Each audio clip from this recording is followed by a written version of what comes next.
Hello there, everyone, and welcome to the Happy Hour. I am Kristi, your hostess with the mostest, and tonight is Kev, the Brit with the one of the most dour attitudes. You said it, not me. Now, I don't know the size of your man tits, so I can't see you through the Ample. All right, you get a handful. Yeah. Nice. I'm not spilling out or anything, but you know what I mean? Nice grab. A nice handle for your peers. That's an interesting callback. Anyway, it's been a while since we've done a proper happy hour. It is. Yeah. Last time we were on, we did the movie review for Leap Parkour. Which is an amazing film. Please go and watch it. Featuring Godzilla as a preacher. And we may or may not, depending how long this goes. We may immediately after the show watch the sequel. Well, we won't, because Kristi thinks that if it's a long show, then we'll be too tired or it'll be too late. So basically that isn't going to happen. Because I've got so many bookmarks, we're going to be here until probably next week. Yeah, so we're back to the the bookmarks format here, returning to this. And I gotta warn people, like, I've got a wall of shit for you. It's been a bad week. I didn't even, I got caught up in a really long, several extended days conversation with some intelligent design proponent, and basically just, doing some old school stuff from like the debate boards back in the day when we didn't have to worry about government because people could be mad at Barack Obama, but at least he believed in democracy. And you could talk about intelligent design and stuff. You mentioned that, Kristi. It's good that you mentioned Barack Obama because, of course, it is the 6th anniversary of, or should I say, tanniversary of the greatest scandal in the history of America when Barack O'Blackman decided to wear a tan suit, which was very unpresidential, as Fox News told us. Yeah, but, putting up, taking the White House that belongs to all the people of America and claiming it for one partisan political party and putting your name on it so it looks almost like it's got the brand Trump on it. That's fine. That's absolutely fine, Kristi. I mean, why should you, as an American taxpayer, not pay for Donald Trump's rallies? Yes. And, I mean, Hatch Act violations just up and down the ticket. He's not even trying to... That's a silly law passed. Yeah. That laws only apply to poor people, Kristi. Please, don't be silly. Yeah, I remember the journey, at the beginning of the Trump presidency when we learned more about Russians' influence and the way that he was operating illegally, like with Mike Flynn stuff, even before he got into office. And I was starting to talk about worrying that he is going to be a fascist and that I sounded a bit crazy. Like this whole thing with Russians helping out a strong man to overthrow democracy in America back at 2016, just at the start, sounded like, things that they would characterize the left people saying. And now today, as I was commuting into work, I was thinking, oh, okay, this is what I suddenly realized, the shift in perspective. My question before is like, when have we crossed the line into fascism? When we go back in history, when will it be that we can say, okay, this is when it was too late? And then today I was like, oh, he's always been a fascist and it's just been coming out more and more and more. So it's not like it was a spectrum. It was more like a spectral haunting America. If you see what I did, that little callback. I did, Spectre. yes. That's that's how fascism happens, is they get into power and then they just eventually keep wearing you down until they can do the most outrageous things and there are no consequences. Basically, yes. But at least you're not like Venezuela, which is a bad thing, apparently. Okay. So we had two horrible things going on this week. The first was the Republican National Convention, which was, they didn't even put out a platform. No. They don't. Because they've just accepted that they're just a party of Trump now. Yeah. They just have no policies, no ideas. It's Trump, a cult of personality. Completely. And Trump was did you see Trump's 50-point plan that he released? No. I went through it on stream. He put out 50 point. To be honest, it was a mixture of so vague as to be meaningless and things he's not allowed to do. Those are literally the two camps that all 50 can fall into. And there was like no public policy at all. It was just like, make America's economy good. Yeah. Like that was it. Things like, Donald Trump will create 10 million jobs in the next 4 years. Like, he hasn't created a single job now. Being president, you're not creating those jobs. You don't have to get credit for other people starting businesses or hiring people. Well, literally one of them was create a million new small businesses. Well, that's not your job. You're the president. Yep. People start businesses. This man doesn't seem to understand how capitalism works at all. No. Like, you don't start businesses. Well, I mean, he did start a business and most of them failed, but you don't start those businesses. You're the president. You're like, you can do things to try and encourage it, tax breaks and so on, whatever. But you don't actually do that. You don't do any of it. Like, it was stop teaching. One of them was teach American exceptionalism.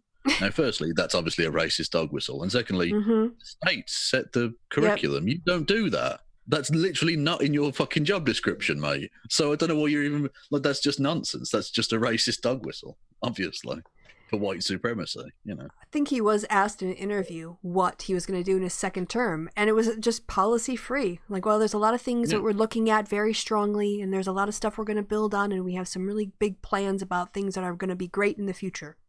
Like, what the fuck does that... Yeah. That's a solid... Well, it convinced Tim Pool, so... Yeah. Yeah, we got stuff on Tim Pool, I know, and probably in your bookmarks. But the other thing, too, that I remember when... Okay, it's about how so many people in America just don't seem to fucking care. Like, I'm not even talking about the people who support Trump. I'm not talking about people who are non-voters. The people who have completely checked out. I remember learning, I think we had to read some book in like third grade about the colonial situation. I think it's called like My Brother Sam is Dead or something. Anyway, the boy was like a second son. His older brother goes off to fight for the revolutionaries and he stays behind as apprentice. I don't really remember it. It wasn't that important. But during that... But you're selling it, Kristi, please. But during that class, I learned that like most Americans during the revolution didn't care. Like, there were some really strong monarchists and there were some really strong revolutionaries. A lot of people just fucking got on with the life on their farms and hoped that the war didn't come and land in their backyard.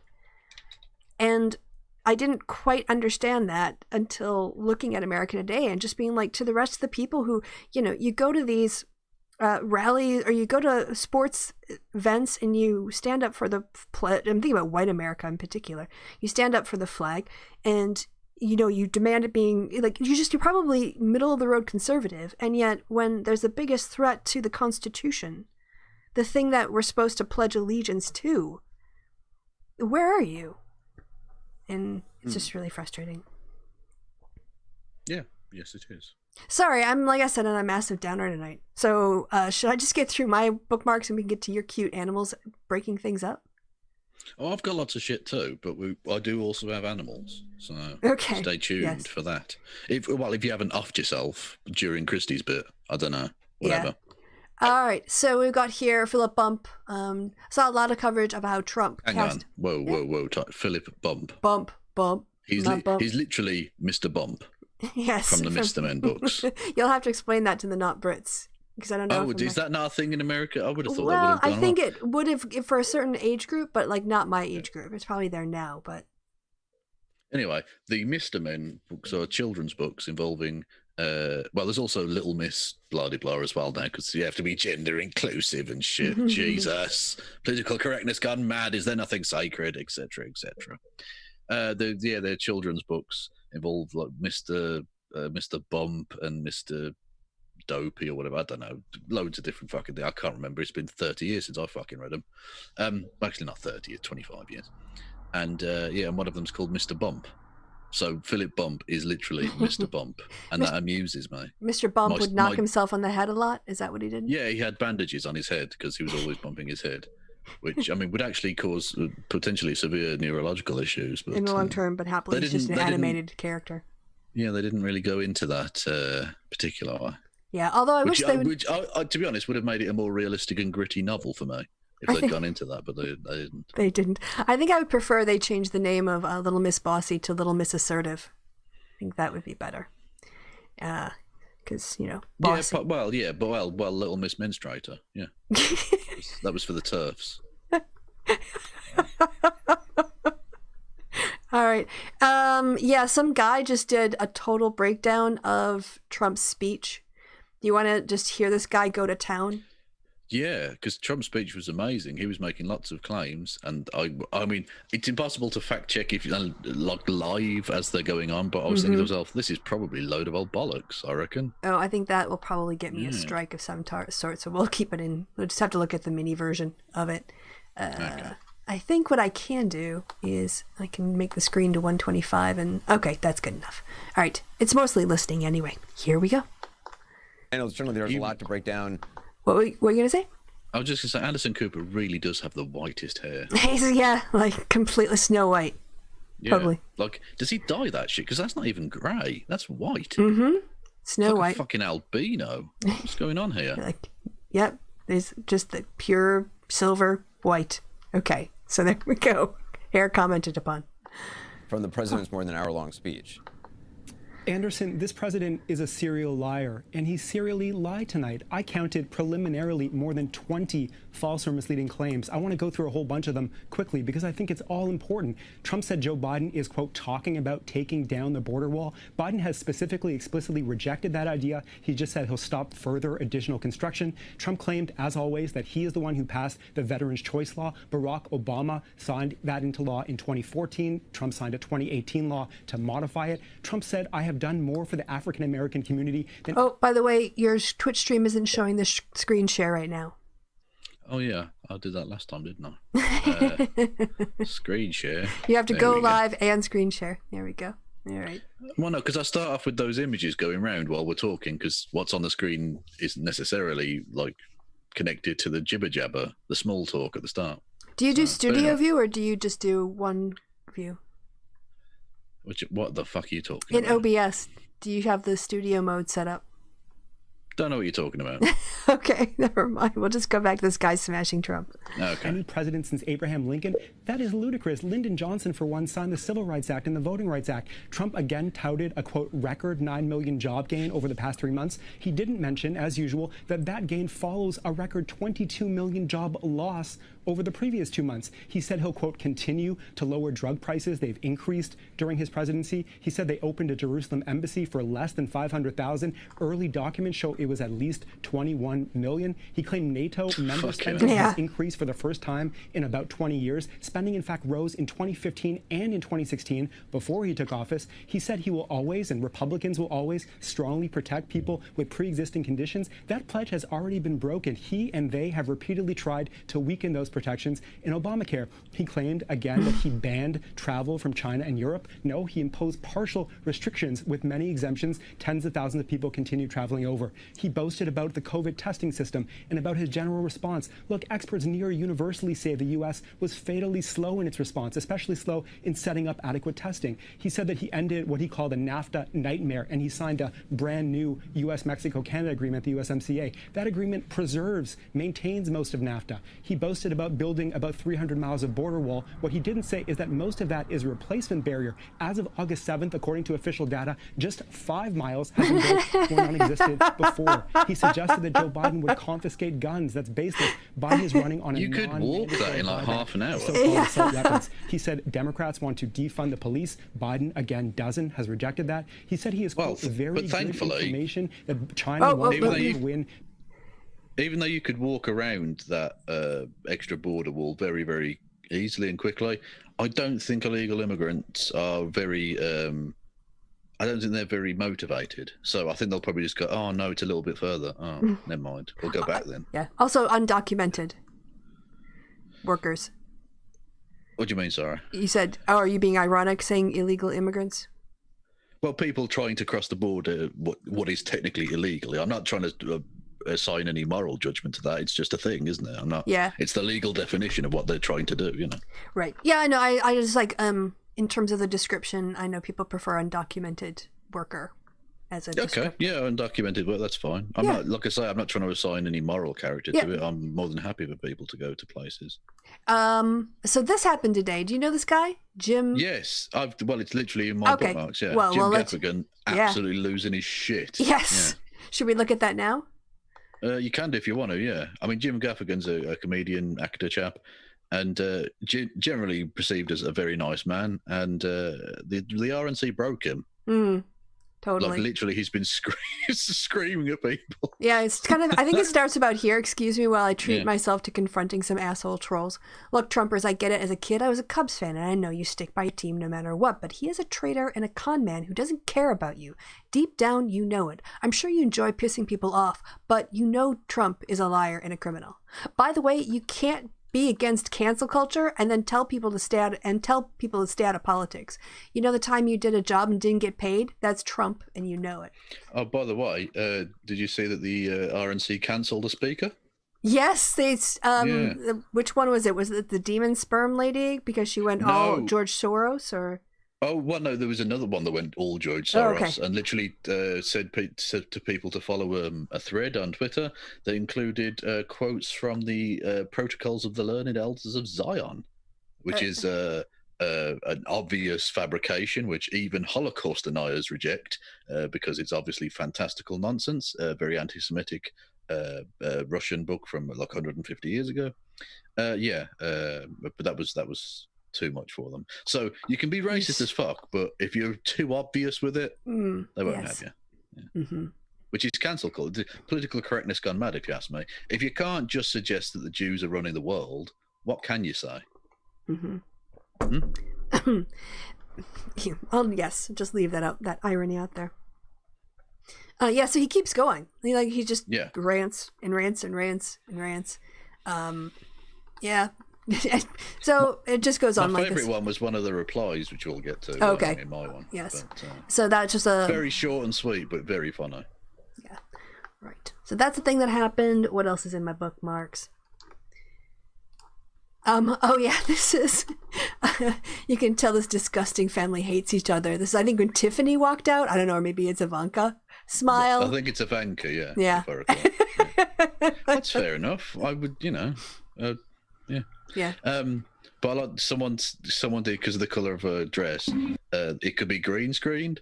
So they green screened the footage of Trump and Epstein next to each other on her dresses. They were walking to the podium. Yeah, never wear that color. Never wear that color. Exactly. You're just opening yourself up there. That's don't do that. I just saw this in the last hour. I was pretty amazed. I opened it up. U.S. Marshals find 39 missing kids in just 2 weeks, which is like, that's great. And like about, I think 30 of them weren't necessarily technically missing. They were just like their parents wanted to check on them. They didn't know where they were and they needed to be found, kind of thing, to make sure they were okay, as opposed to like kidnapped or something.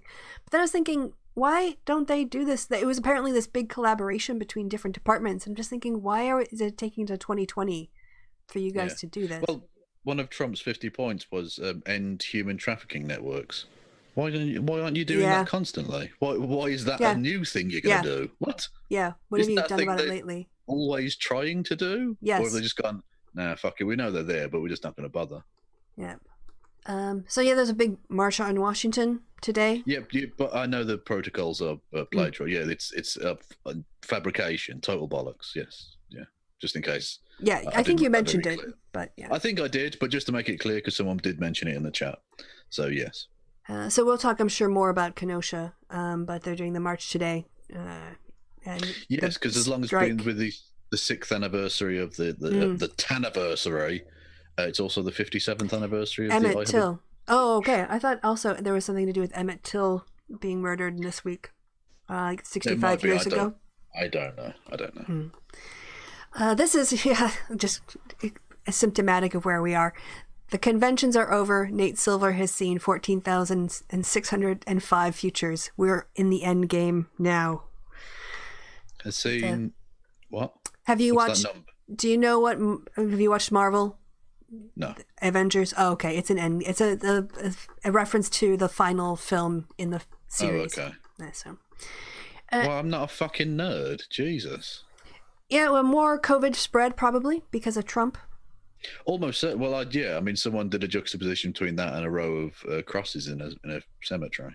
Yeah. Yeah, because I think, I mean, not content with killing Herman Cain, Trump's own family were in that crowd. Like, you'd think at least he'd be like, can we social distance the people I actually want to survive?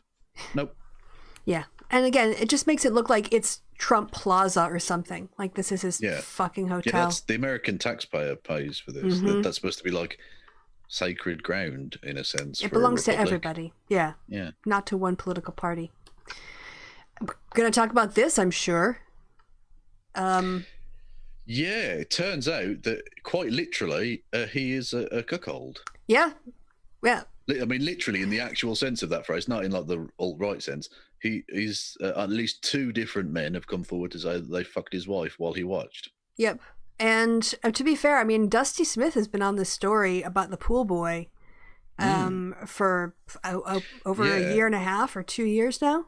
Yeah, because wasn't there an involvement where he's something to do with he sold land that Liberty University owned, and it ended up being to the financial benefit of this dude who he was essentially trying to buy off with that to keep silent about the fact that he was engaged in extramarital affairs with his wife. Like, it's some wild shit. Yeah, a little more intensely against the rules of that Liberty University imposes on its students than getting drunk and... Yeah, getting drunk is against the rules. If you're not married to a person who's also attending the school and you kiss in public, that can get you kicked out. Just, I mean, the hypocrisy is rank. I don't care what he and his wife and their partners like to do, but it's his judging everybody else and running freaking Liberty University. Yeah. You want to engage. You want to watch other men fuck your wife. Everyone's happy and safe in that scenario. You go for it. Knock yourself out. But don't impose some sort of religious nonsense. That, I mean, not just that, but it's harkening back to a time that never existed. People have always fucked. Get over it.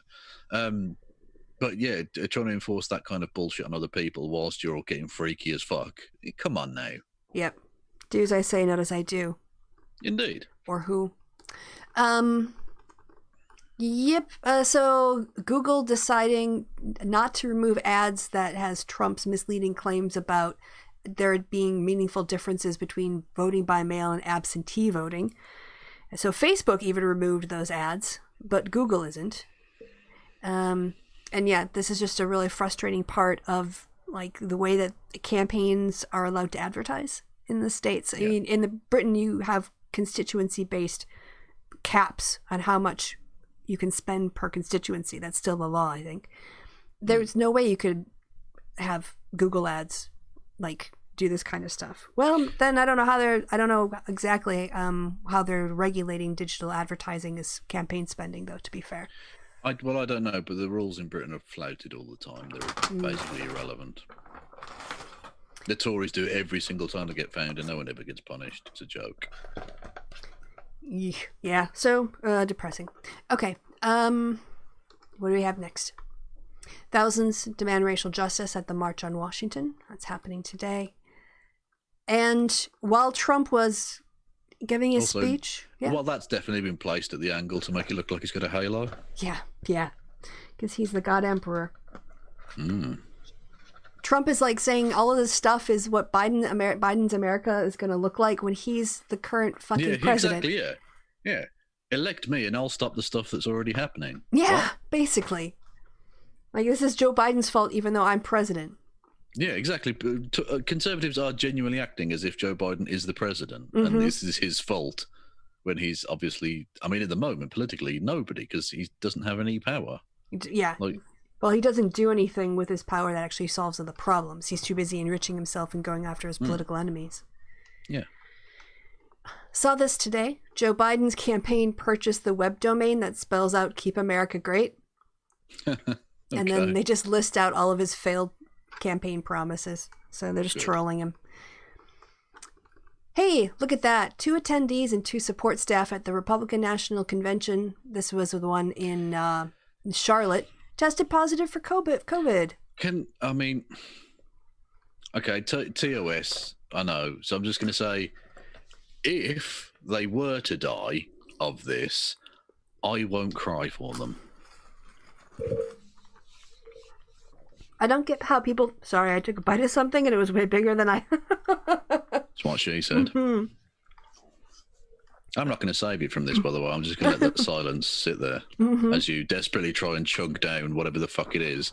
Because, Yeah. I mean, apparently she couldn't... She was too busy to eat before or wait till afterwards. Yeah. She has to graze mid-show. Pretty much. Okay. Anyway, Ready what was to it? talk Oh, now? Can you, yes. Are your airwaves clear? Yes, Good, they are. good. That's fine. Thanks for hanging with me, everybody. Yeah, fuck them.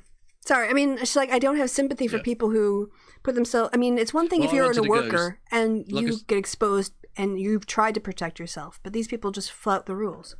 Yeah. Well, like I say, I wanted to go significantly further, but TOS. Yeah. Thank you for that. 'Cause this is my channel. Yeah, exactly, yeah. All right. I might have taken the chance on my channel, but it's, yeah. So we're going to talk about things that don't help the left. Things that make you go, wow. Yeah, and that doesn't really help to set up a guillotine outside of Jeff Bezos' house. Unless Jeff Bezos is in the guillotine. Well, see, this is the problem. Like, That's a joke. That's a joke. Like, who is this for? Because basically, this is for your far left circle, and everybody else in America looks at this and goes, they want to kill people. Yeah, exactly. This is really dumb. It's, I mean, to the point where you think to yourself, look, I'm not a conspiracy person, but if you found out this was like a CIA thing to try and discredit the left, I wouldn't be vastly surprised because it's so obviously counterproductive. Look, it's so obvious. The same with the fucking idiots berating people outside restaurants for not like raising their fist or whatever. Like, what are you doing? You're playing exactly into the hands of idiots. Stop. Yeah, so it gives us a chance to condemn you and distance ourselves from you and make yourself more marginalized. And note, it's white people doing that. I did note it was white people doing it. Yeah, I just very much fucking did. Stop with the bullshit, white people. You're delegitimizing, black people's struggle. Exactly. Stop. You're the ally here. Don't make it about your shit. Make it about their shit. And bring your white privilege to that debate. Not making, right. Yeah, this is just that was the fun bit of Kristi's thing. Now it gets really dark. Yeah. Basically, this is just about how Facebook is a fundraiser for the white supremacist in Kenosha was shared more than over 17,000 times before Facebook took it down. Well, not just that, but GoFundMe have now taken it down. Good. Yeah. Although it'll start up somewhere else and they'll find some dark way of getting the money together. But the right wing's support of fascism is as unsurprising as it is disgusting. Yeah. And the other thing that I wanted to talk about on the show was, so I've been thinking about this a lot. This whole, I've talked about framing and references and how I think things can be well framed and can point toward a solution or express a value, or they can be self-defeating. And I kind of got a grip on why I don't like all cops are bastards or bad or whatever else. And I can bring the analogy over to why I support the phrase smash the patriarchy.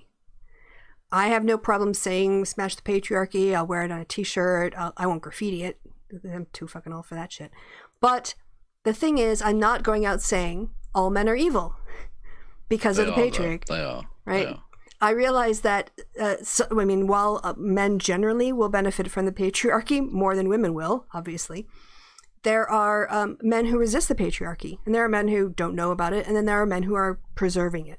Right? So by saying smash the patriarchy, I'm talking about the problem, which is people are malleable, they're educatable, they're corrigible. And I think that's why I prefer something like, smash racist police culture or, like no racist cops. I think it's about discuss about the kinds of police and the practices they have. So this thread is what reminded me of this a little bit. It's written by J.J. Hensley. He writes, "A woman ran at me with a knife once. I was responding to a domestic, and she flew out of the front door, huge knife in hand, and came right at me. I drew my weapon, yelled, 'Police,' and told her to drop the knife. She didn't. At some point, I'd drawn my weapon. I don't know why I didn't shoot. I could have shot her.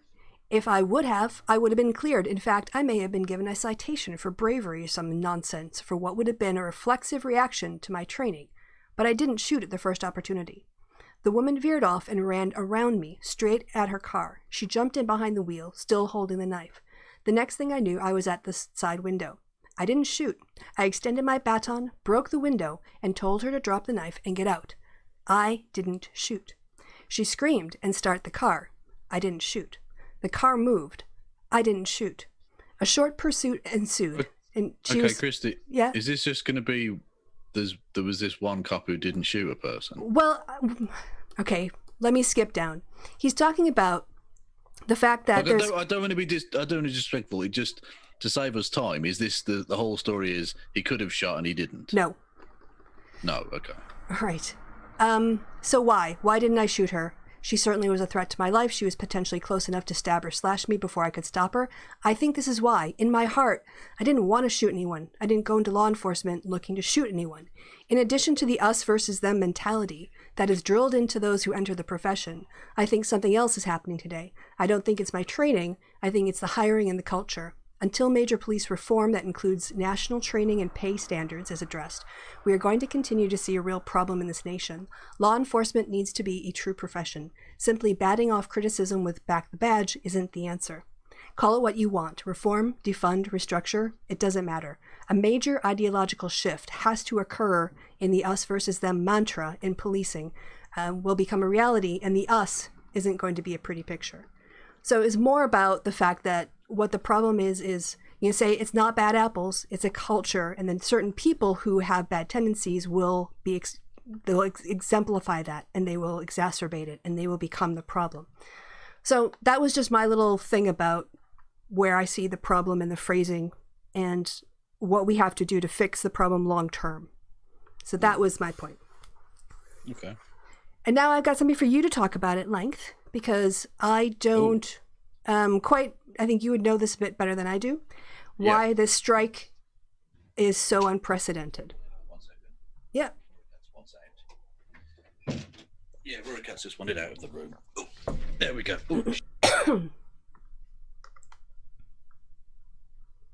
Yeah, fake Queen Corey, I think that there's a problem with that and the military as well. And I think all white supremacists need to be ferreted out and expelled.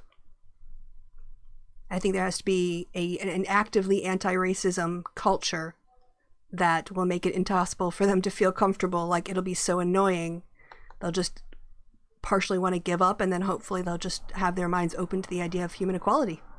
Pretty basic concept. If you're born and you're human, you're basically like the same kind of person. You're the same as everyone else. So, yeah, dead air. Yeah, where did Rory Katz go? Oh, you've entered admit. Did he leave the room? That was interesting. Are you back now?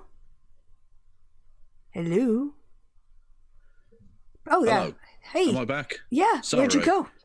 I sat down and I pulled the thing out and I had to put it, and he was going to shut me down, but then I managed to cancel.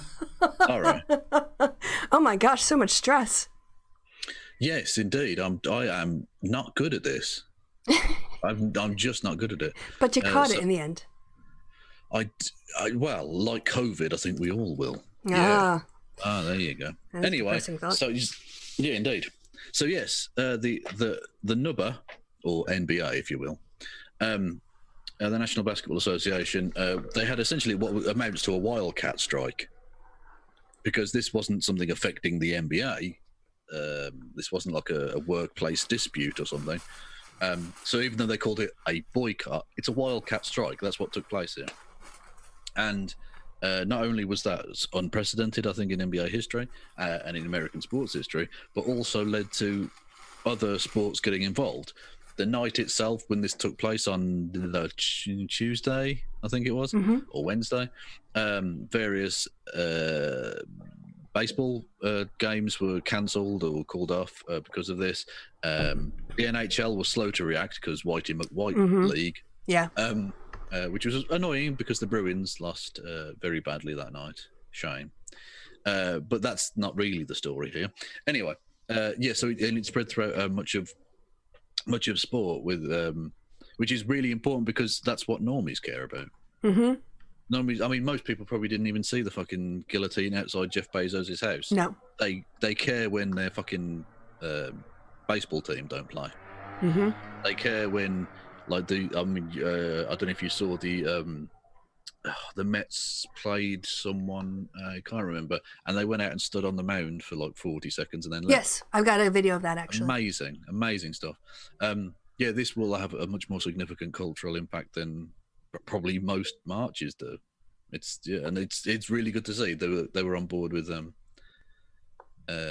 so much of this, and the leagues have been generally supportive of it, even though it's probably going to cost them some money. Yeah, I think I saw that it was the Milwaukee Bucks that started it. Yeah, which is understandable because it's happening in Wisconsin, which is not, well, it's obviously Milwaukee's part of it, and Kenosha's not desperately far from it. Yeah, it's just a bit farther south. It's on the way to Chicago, kind of thing. Indeed. Yep. So, yeah. So that's it was apparently it's the last time, you know, anything close to this much linking between sports and politics was during the 1964 Olympics. Yeah. But it never touched professional sports. Like, people didn't just walk off the court or the field because of a social issue before. Yeah, exactly. Yeah, this was, like you said, as it says, they're unprecedented. I don't think I've ever seen this. Like, there have been strikes and stuff in the past, or holdouts and things because of like collective bargaining agreement issues, but that's like to do with the employment practices within a certain league.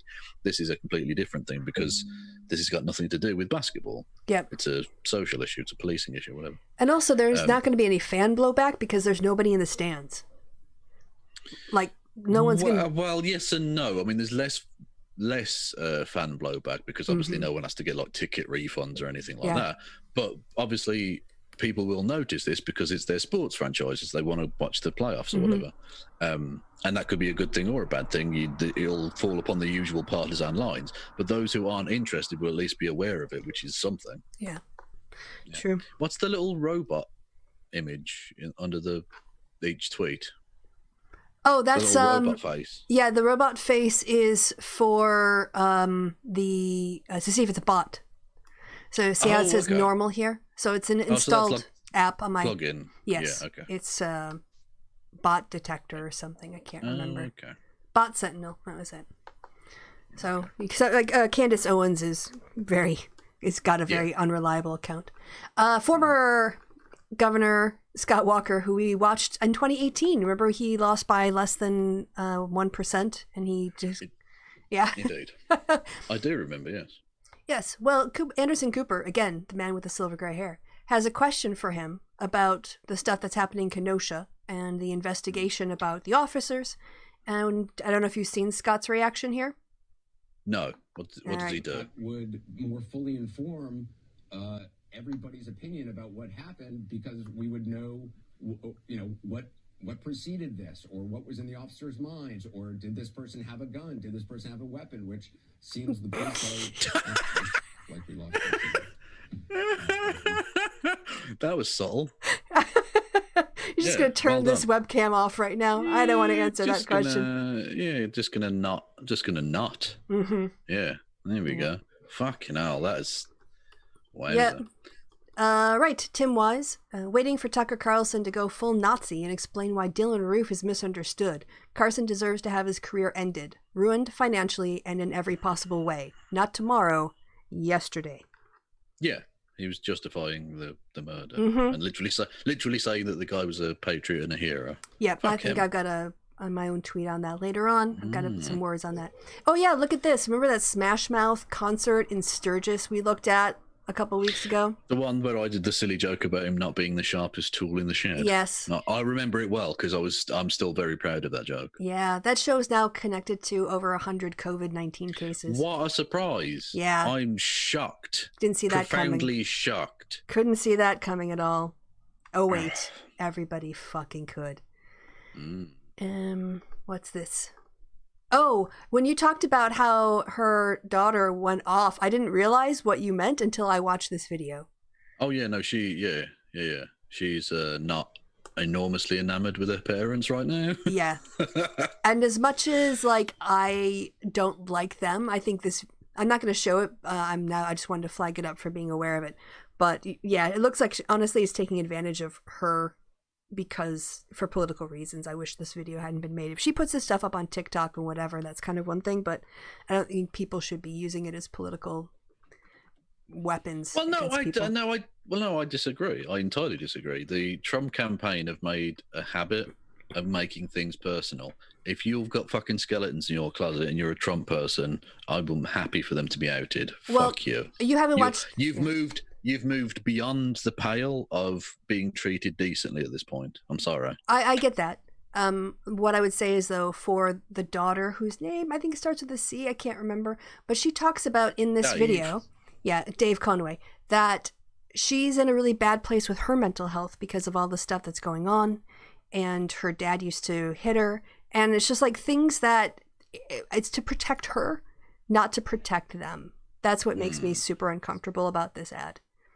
If it was just, like a more generic thing, but it's using her stuff and showing her being really upset. And it's, I think she says right here, my mental health is at an all-time low right now. I just don't think that should be turned into a partisan ad. I think that's just wrong.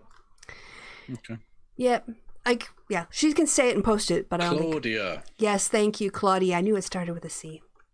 Oh, look at this. Recent attempts to co-opt the identities of African Americans with fake social media accounts, in other words, digital blackface, to simulate support for Donald Trump in the run-up to elections has had success online, researchers say. Yeah, I've got a thing they've got like a copy pasta of, I used to be a Democrat, but I'm voting Trump this time. And it's literally word for word on dozens of obviously fake accounts. Yep. So that's how the Russians are spending their time. No, I think, to be honest, I think it's how Americans are spending their time. I wouldn't be surprised if this is entirely Trump-based. Yeah, possibly. Could be. Yeah, whole disinformation campaign. Okay, yeah. All right, we'll talk about that video's gone now. All right, so maybe someone took it with copyright. It was an older guy who was just talking about how Trump screwed everything up.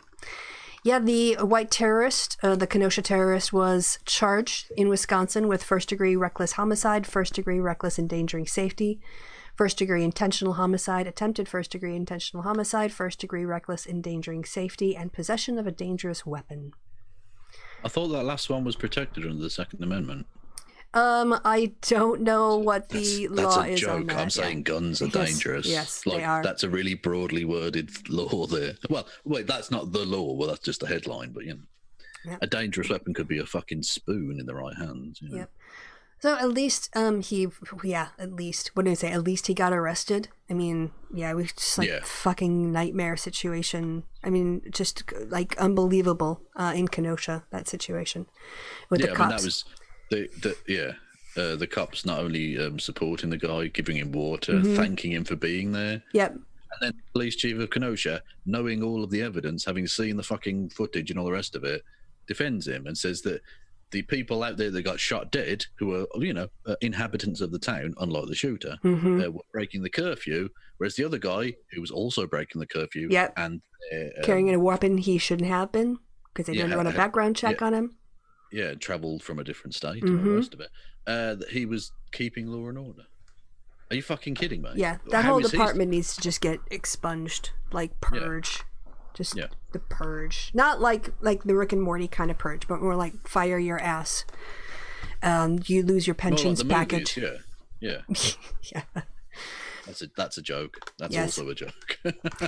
I'm becoming more and more aware of the systematic, the ongoing echoes of racism and the structures of racism and basically American apartheid.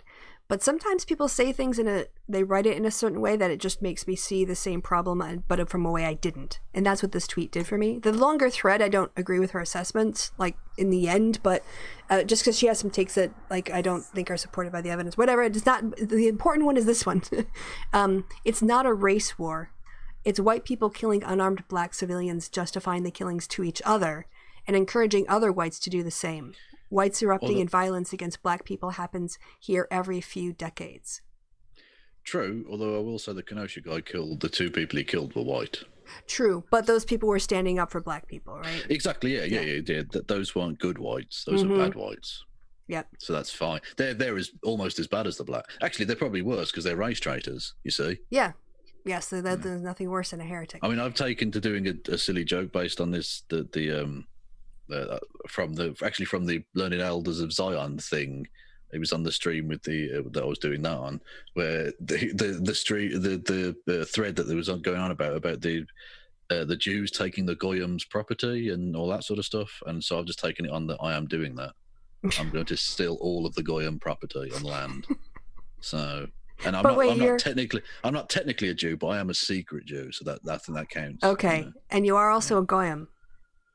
Well, exactly. All the more better to sneak in and steal, because they won't suspect another Goyim, will they?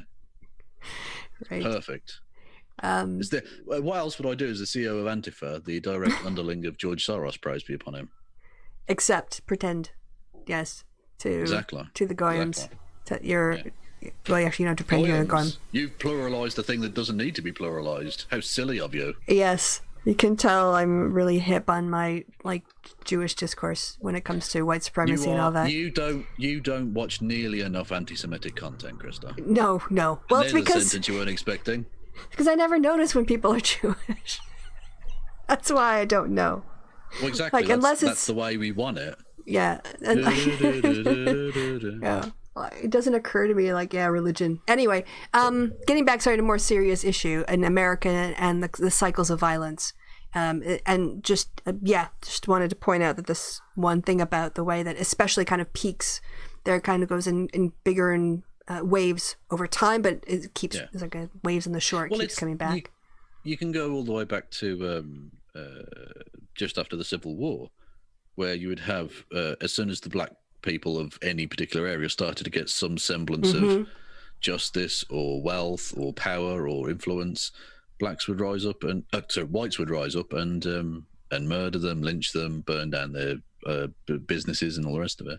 And it's no different. Like I say, every so often, depending on exactly where you live in America, this will continue to happen because white supremacy is what it is, you know? Yeah. That's why it needs to be stamped out. Well, yeah, unless white people recognize there is a cancer in white culture, this is killing people, and we are the ones who have to be responsible for changing it because it's our culture. Yeah. Well, your culture. I'm trying to steal all Goyim land, as previously discussed. Yes. I refer the gentle lady to the remarks I made some moments before. Well, exactly, yeah. You don't lump me in with you in your crazy non-Jewish ways. Yeah. I'm watching the second season of The Umbrella Academy. Don't know if anyone else is following along that. It's not a big spoiler. It's in the adverts that it takes place in the 1960s. During the civil rights movement, and it just kind of hits me again.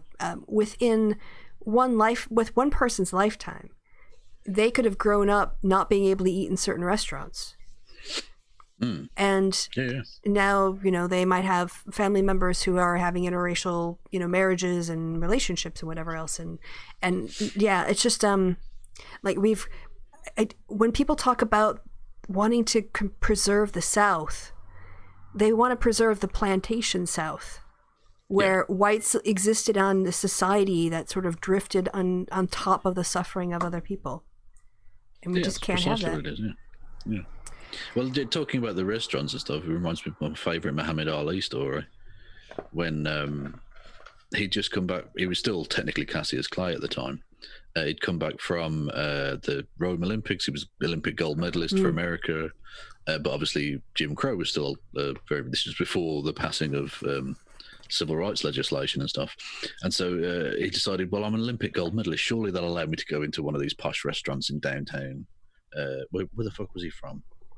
Not Atlanta, something like one southern city, like Memphis or some shit. And so we went in there and they said, I'll paraphrase, I'll cut out one particular word for obvious reasons. One of the waiters came over and said, we don't serve N-words. And he said, that's okay, I don't eat them, I just want a steak. Which is the kind of joke you can get away with in Jim Crow South if you're the heavyweight boxing fucking gold medalist, because you're built like a brick shithouse. Whereas, a normal anyone person else gets fucking lynched or some shit, Yeah. Anyway. Yeah, he had some balls on him like that. Yes. I thought this one line from Harris was really summed it up. Louisville, Kentucky. Yeah, Correct. thank you, Sean. Yeah. The people in our chat are fucking knowledgeable, man. They I can't remember are. shit. Harris says about Trump, the president he has been is the president he will be. Yeah, you're not going to get anything new with Donald Trump. No, after 70 years. Well, to be fair, after 70 years, people rarely change. Yeah, if you want 4 more years of this shit, it's going to be the exact same. All right, something cute. Baby Red over at the Toronto Zoo is looking pretty cozy. Oh, Yeah, I don't know what she is, other than her name is Baby Red. Is she a fox? Maybe she's a fox. badger. She's a crack fox. Oh God, yeah. This is the Kenosha sheriff. I mean, this guy's got to get fired. He's got to get fired. He's talking about black people and who were accused of shoplifting, and then he's saying you can build warehouses and like fucking hell. Well, I mean, I agree with most of what he says here, because I do think there is a section of society that needs to be held in warehouses and dealt with appropriately, and they're called the American police force. Well, the racist ass ones for sure. Red panda. Oh, it's a baby red panda, we think. Baby red. That would make sense. Oh, we're not going to go with that. Oh, this is a white guy interacting with the police. And look at that. He's got a weapon in his hand. And he's using it. I think it might be a knife.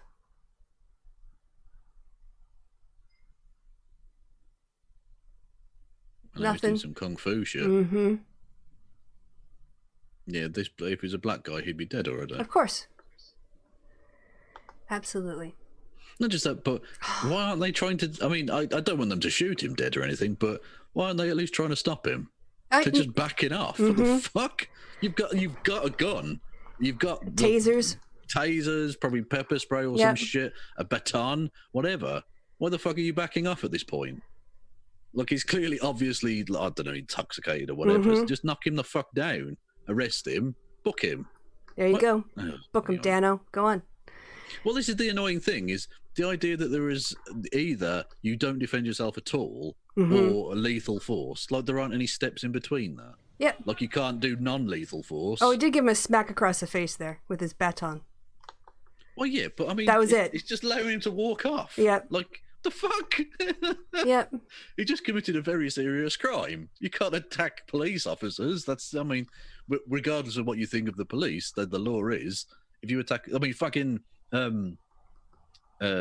what's his name? Ralph from the Ralph. Ethan Ralph. Yeah, got imprisoned for that. He got weeks in prison because he was drunk, and the police tried to wake him up, and he like swung for them. Didn't connect, but swung for them, and that was enough. It was an attempted assault on a police officer. Whereas this motherfucker's swinging like a knife at them. What the fuck? Yep. Mad. It's amazing how restrained and de-escalating they can be when they want to be. Exactly, yeah. Ridiculous. Oh, okay. You're going to talk about Jacob Wall and Detroit and Michigan calls, right? In yours? No, I don't have it, but yeah, you linked me into it yesterday, and he is a grift machine, the man. He really is. So now, okay, so you want to give people the background while I get this page up? Hello? What? Sorry, I was reading the chat. Apologies. Oh, do you want to give the background of Jacob Wall just really briefly before? He's the worst liar in the history of the world. He's a serial fraud, literally to the point where he has indictments against him in one state or another for securities violations, basically financial fraud. He's tried to accuse several men who he politically disagrees with of rape. Whilst ignoring the fact that Donald Trump is a repeated rapist. His attempt to smear Robert... Warren, Harris... No, the special prosecutor, chap. Robert Mueller. Robert Mueller. Yes. Bob Mueller was linked back to the company that was like dealing with that, was linked back to a telephone number owned by Jacob Wall's mother. So potentially involving his own mother in federal crimes. Such a winner. Yeah, he's such a winner. And he's a joke. He's a serial liar. Everything he says is wrong. He and Jack Berkman, who is his co-conspirator guy, do the most amazing press conferences in Jack Berkman's driveway. The steps of his. They're so much fun. Port. He lied about. He took. Obviously fraudulently, he took donations from people for foreign travel, and then took photos of himself, clearly in his own back garden, claiming to be in like Gaza and shit. Yeah, claiming to be in like or whatever, one was in Tel Israel, Aviv. one was in Tel Aviv, one was in Minsk, Belarus, and they're all in the same place, which is his back garden in his house in Washington. Yeah. Like, come on. Oh man. Well, anyway, Jacob Wall is the right-wing scam artist fraudster who continues to make news because he somehow continues to not be in jail. As recently as May, audio recordings of Wall and his strange crew of fraud riots, scam trots, the last time he appeared on the show, wasn't it? He tried to get Anthony Fauci smeared with sexual assault charges, and the woman who was like the kind of the patsy of the piece, who was like the one that was being sexually assaulted or whatever, which she wasn't, obviously, came out and said that they'd stolen her phone and sent tweets from her phone, which got her fired from her job at like the Department of Justice or something, or some Department of Foreign. A consul job or something. Yeah, shit foreign like that, aid. anyway. Yeah, foreign aid. That was it. The foreign aid department. Saying that this was all happening, and so got her fired, and had stolen her phone and imitated her, which again is a rather serious crime. you can't do that. Anyway, so the point is, how is this cunt not in jail? Yeah, it's a great question. Know. Yeah. Good question. Now, according to reports, Michigan residents have been receiving robocalls with misinformation that is clearly geared at frightening people away from the democratic process this November. According to the Michigan Secretary of State, Jocelyn Benson, she's received a recording of a robocall targeting Detroit voters using racially charged stereotypes and false information to deter voting by mail. It says that you can hear below is from civil rights organization founded by Jack Berkman and Jacob Wall. Oh, good God. Put it in there. And they tell people that while voting by mail seems great, doing so allowed credit card companies and other debt collectors to access your personal information, which it fucking doesn't. Which is obviously not true, but so, might scare some people. Investigate, yes. He might be going to jail in more than one state. He's a serial criminal, this guy. They're going to have to chop him up and imprison various bits of him. in different places. All 50 fucking states of the Union, probably. Yeah. So I was having a conversation, I can't remember what it was. I noticed there is this Kristi, weird... do you want to look at... Do you want to look at the time and think to yourself, how's that hour and 15-minute show going? Oh, yeah. Okay, I'm going to swap over to you. You ready to go? No, you're right. We should Kristi, wrap it up. No, Kristi. We should wrap it up. We should go over to you and wrap it up. Kristi, I've got like 2 hours worth of stuff. Carry on. I was just pointing out to you, this was no way, not a fucking chance on earth that this was going to happen. It would if you would have agreed to it instead of just mocking me for it.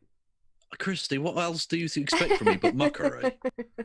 Serious, like, do you expect me to engage with you properly and like be helpful? Do you even fucking know me?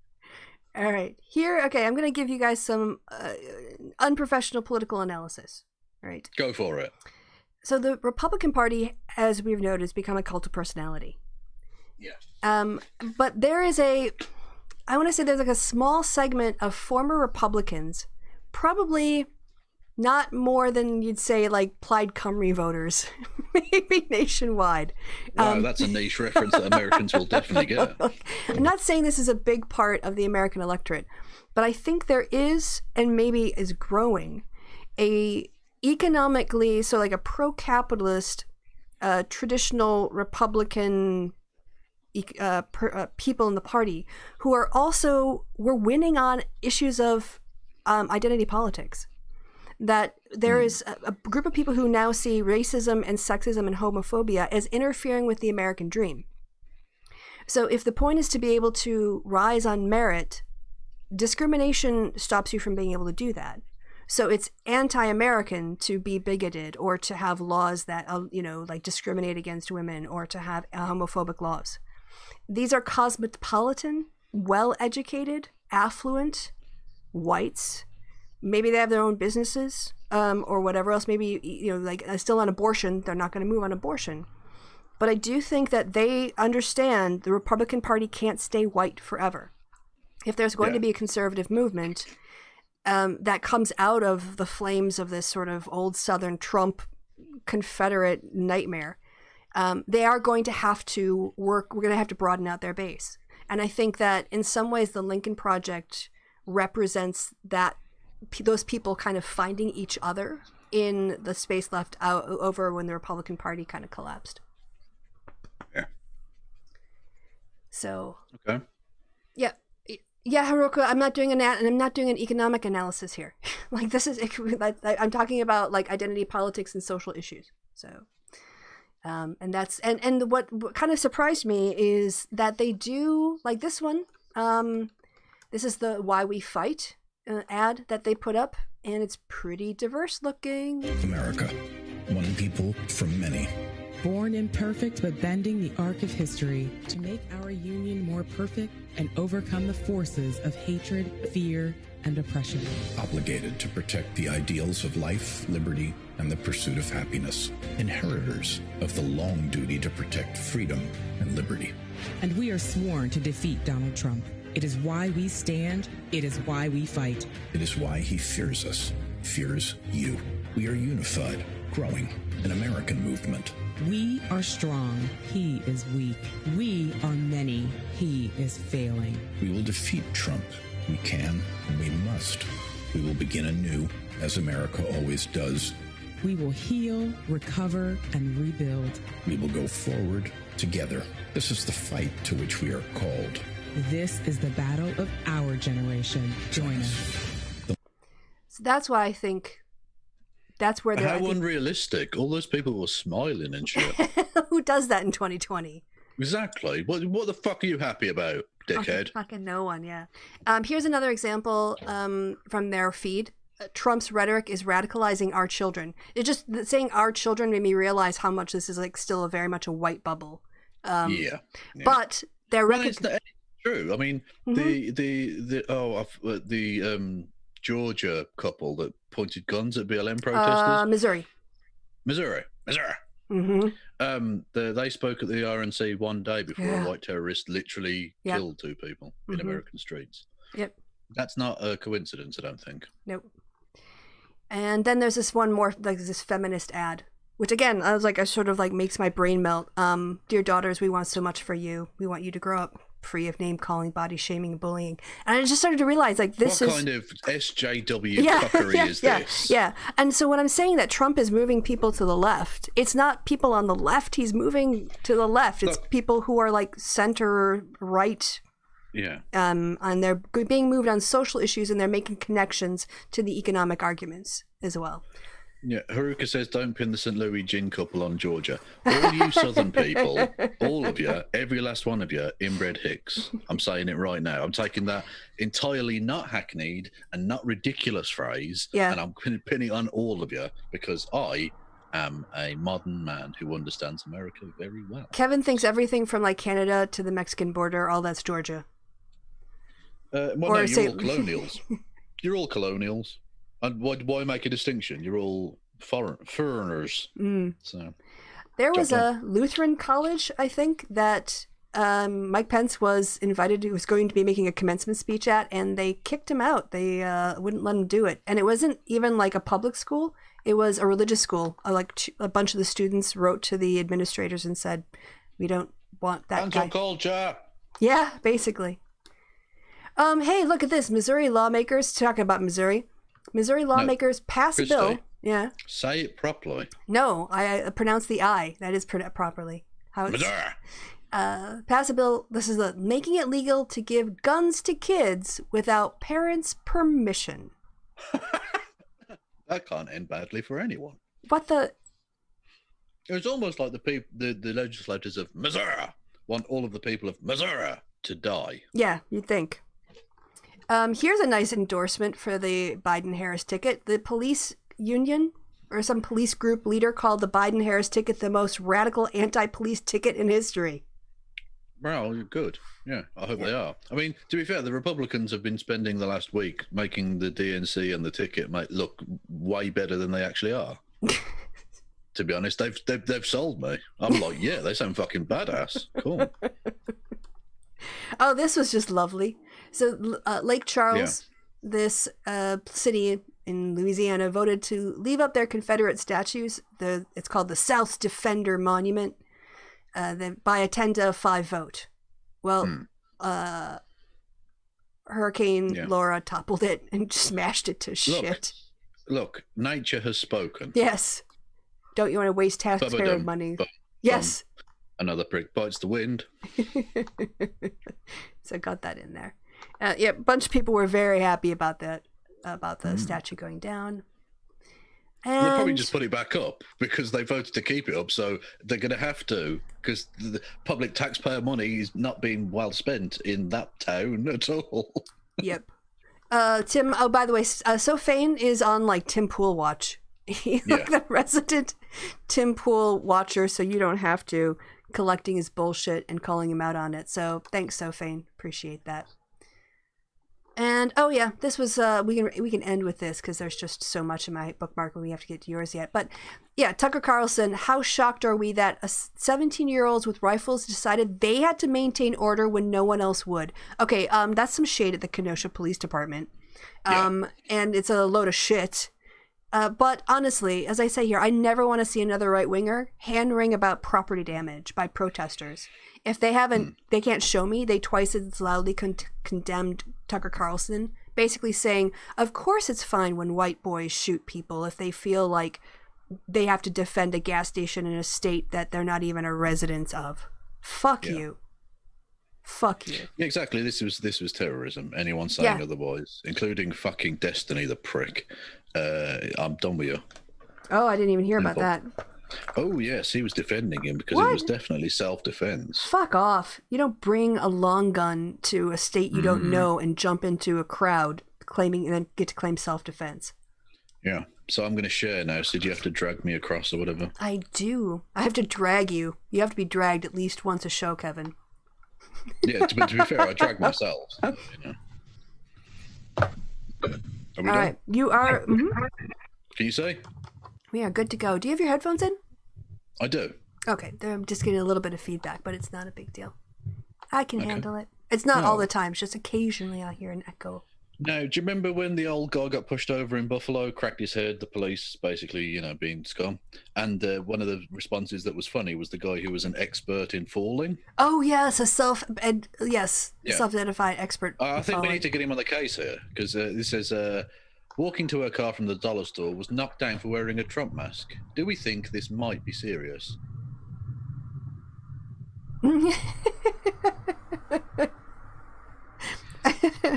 I don't think so. Totally legit. That's definitely real. That definitely happened, Kristi. It's an outrage.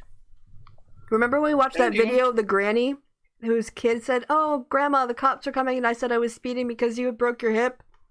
Yeah. Granny did a better job. Yeah, she did. Yeah. This is ridiculous. Like, you didn't even drop your bags or anything. What the fuck is wrong with you, idiot? Let me just lie down on the ground. Take my picture. Breaking news, terrible news. Kanye West did not make the ballot in West Virginia. Where has he made the ballot? I don't know. Why are they trying to stop Kanye West from his legitimate role as the next president of these United States of Americana? He turned in his Wisconsin paperwork like 5 minutes after midnight or something. Yeah, no, he didn't make it in Wisconsin either. No. I think I've got that saved somewhere. Okay, that would be good. This was quite funny. The Susan B. Anthony Museum rejected Donald Trump's pardon. Like, they were like, yeah, I know, we think she was innocent as well, but fuck you. We're not letting you use her as a political tool. Good for them. Because, of course, he's engaged in voter suppression. Was literally her point, that you shouldn't be doing voter suppression. Yep. Anyway. Let people vote. Yeah. Black women, too. Sorry, I mean, the whole thing about white feminism and the suffrage movement gets papered over a lot, but I know. Socialist. I'm sorry. This is outrageous, scurrilous slurs against my employer. He says, I'm starting to think George Soros is never going to pay us. What are you talking about? That's very funny. That gets a laugh from me. How dare you? How dare you? Donald Trump says he's going to do the very illegal, unconstitutional thing of sending law enforcement. Yeah. He isn't going to. No, he can't. He's obviously not going to do that, but he's talking about it just to signaling fascism is not good. Well, they already. General. I mean, I can't believe I have to say that, but his administration got 50,000 ballots rejected in like Idaho or someplace because the counties had filled out. Even 50,000 people in Iowa. Actually, I think it was Idaho. It might have been Nebraska. I don't know. It's one of those flyover states. Shitholes. Yeah. See, I'm going to offend all of America tonight. When don't you? Exactly. This Count Dankula's so against cancel culture, but logging on to see Owen Jones getting cancelled after years of cancelling people and saying cancel culture doesn't exist, and this man's smiling. So Count Dankula's against cancel culture. What happened to Owen Jones? I don't follow. He said a silly thing, and people didn't. Again, cancel culture doesn't exist because he got criticised and nothing happened.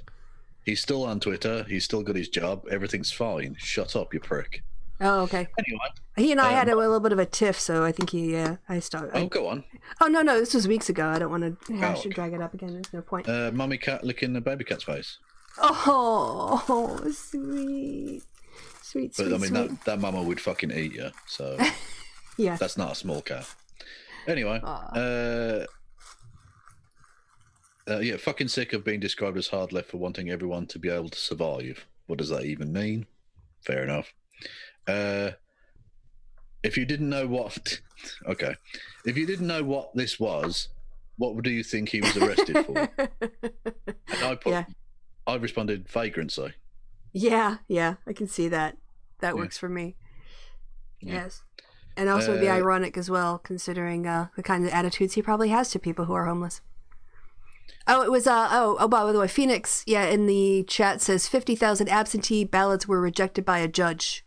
Yeah. Oh. But I thought that the Trump administration had sued on that because the county clerks had like filled in some information in the top boxes, like their voter number or whatever, and then sent it out, and they even wanted to stop anything that would help people. So. Ballots. I don't know about that story. Wait, not the ballots, the ballot request forms. Okay, I guess we should get the story up before I start spilling bad information here. Should we see a funny one from the Daily Show? Sure. We have a presidential nominee for one of the major parties in this country, and the bar that is set is he can deliver a speech from a teleprompter without really flubbing the lines. That's it. That's the bar for Joe Biden. This treaty threatened your subjugate.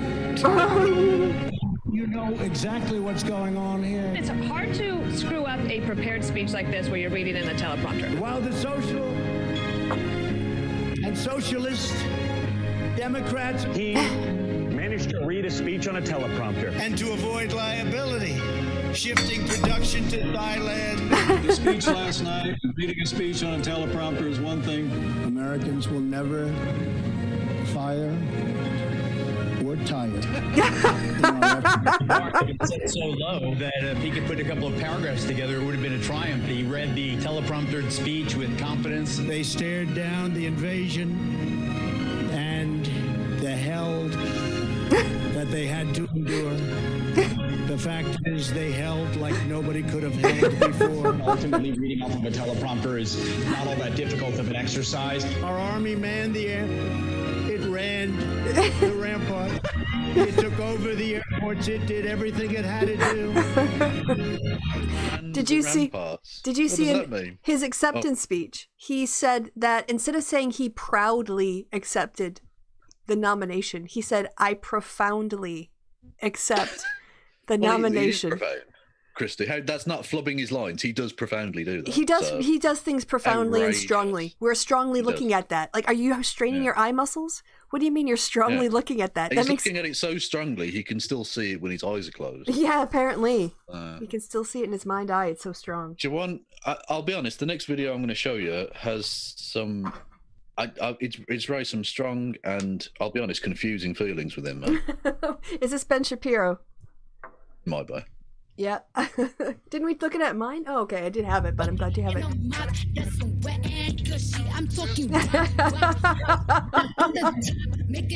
Yeah, I mean, I'll be honest, Ben. Give me a call, mate. Yeah, he's rocking that look. What I like is the twins. Can you just scroll forward to where there's two Bens? Right. There you go.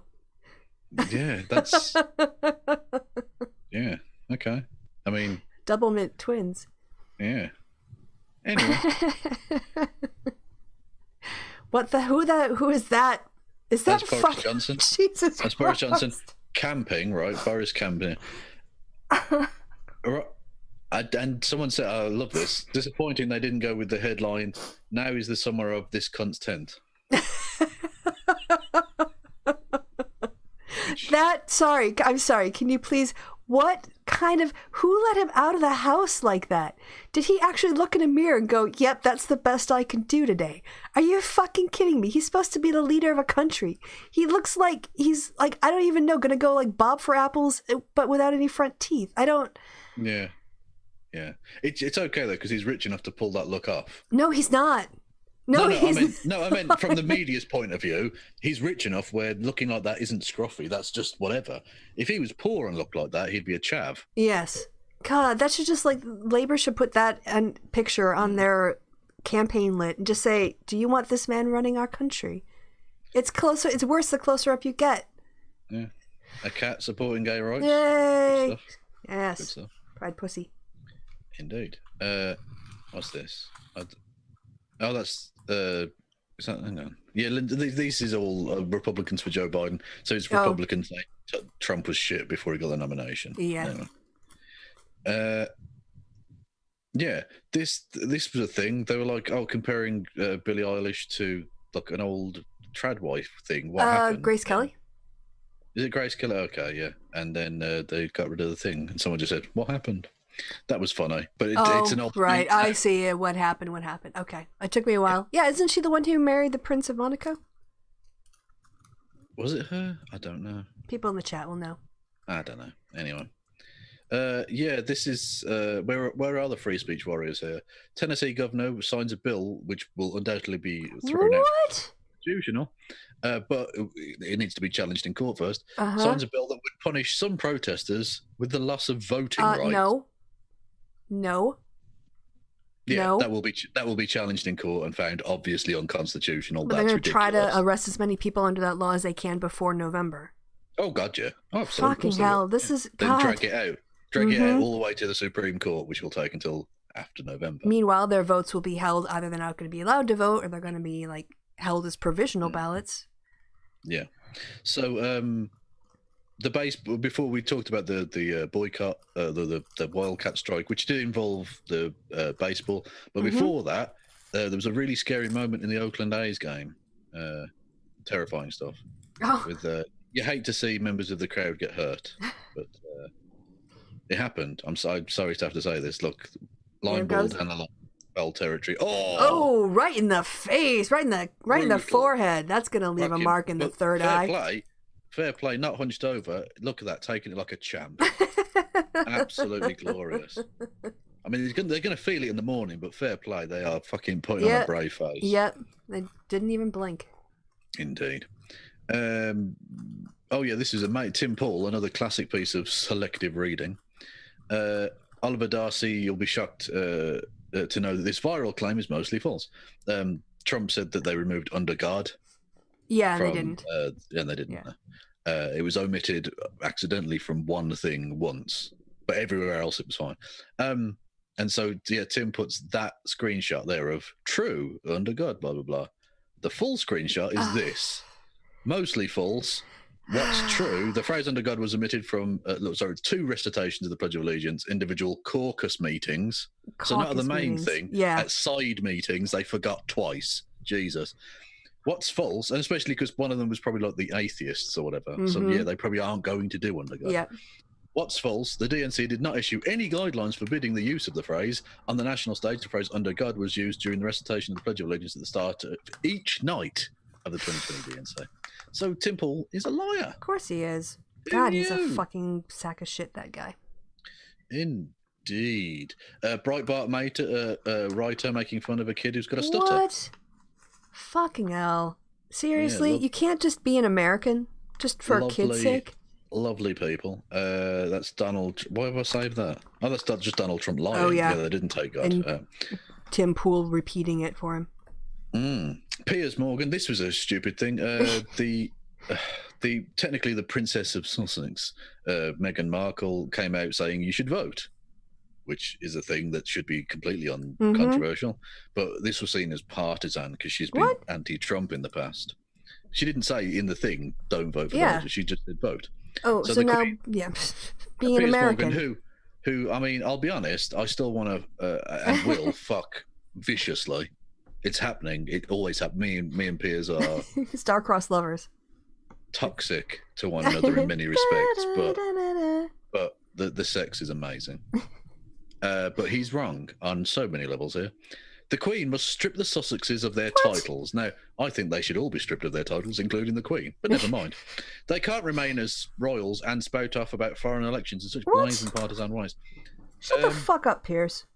Motherfucker. The Queen is also protecting her paedophile son from justice, and her other son, Charles, the next in line for the throne, has consistently made political comments throughout his entire life, and you haven't spoken up once. Go fuck yourself. And Ash Sarkis says, is this just vaguely cancel culture? Yes. True. This was, I mean, it's not the biggest issue in the world, but we talked about what's it called, Milan, whatever her fucking name is, the first lady. Yeah, Melania, not Ivanka. Yeah, Melania. Yeah. Oh, sorry, I forget which one because he's cheated on so many wives. So the rose garden doesn't have any fucking roses in it anymore. Yep. Look, it was colourful and nice, and now it's just drab. Look, I don't really care. It's a fucking garden in a house I don't live in. Yeah.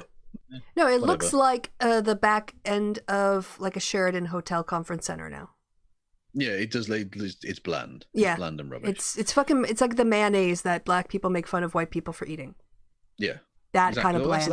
That's a nice garden. Yeah. Color. That's rubbish. Vibrancy, trees. Yeah. Yeah. Anyway. An otter? Oh. Or as they say, a small water sausage nomming. Oh, look at that little face. Look at that little face. Nom, nom, nom, nom, nom. Fucking legend. That is so cute. Prince Andrew will still receive a royal honour on his birthday, even though he's a pedophile. This man raped children. Just so you say. My taxes will go to giving this pedophile a royal honour on his birthday. Yeah, that feels great. People want me to be patriotic about this country. Fuck that. Really? Honestly, arrest that guy. Yeah, well, I mean, I would be happy to do so, but that's not going to happen, is it? No. He's being protected by the Queen, who shouldn't have any power, and that position should be abolished. But again, never mind. A hippo biting another hippo on the arse. I guess that really shows when they say you're a pain in my ass. Yeah, exactly. But that's not even a nibble. That's a full-on. That's a cheek in the gob. You talk about tossing my salad. Well, that's a bit different. Please, there's no tongue in the anus. What was that line from WAP? If he eats my ass, he's a bottom feeder. Is that what something like that? Yeah. Well, I can't get over Ben Shapiro saying "swipe my nose like a credit card" and not getting that. Like, has he ever gone down on his wife? I don't know. Anyway, a meerkat falls over. Oh no! It's a Willem scream. Ah! And the other ones don't give a shit. Like, there's no reaction. They don't give a fuck.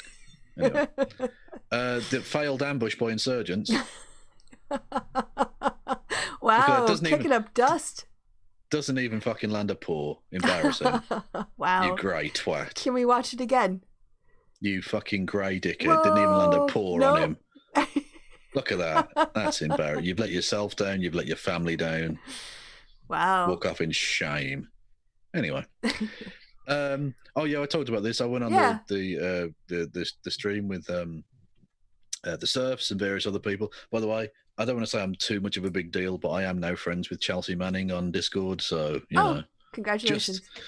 You just and how saying, many other tens of thousands of people? Almost loads. But I imagine I'm probably being watched by the American government. Oh, so, okay. To the NSA ghoul watching me. Hello. What made you think you weren't already? Almost certainly. Well, yeah. I said on stream the other day, when I inevitably end up in Guantanamo, can I select not orange, please? Just any other color. I don't. Yeah, it doesn't Gray. go well with my eyes. You know. I suggested fuchsia or a nice off-white cream. Nice eggshell. You know? What an ecru, I think is what they call it. Nice.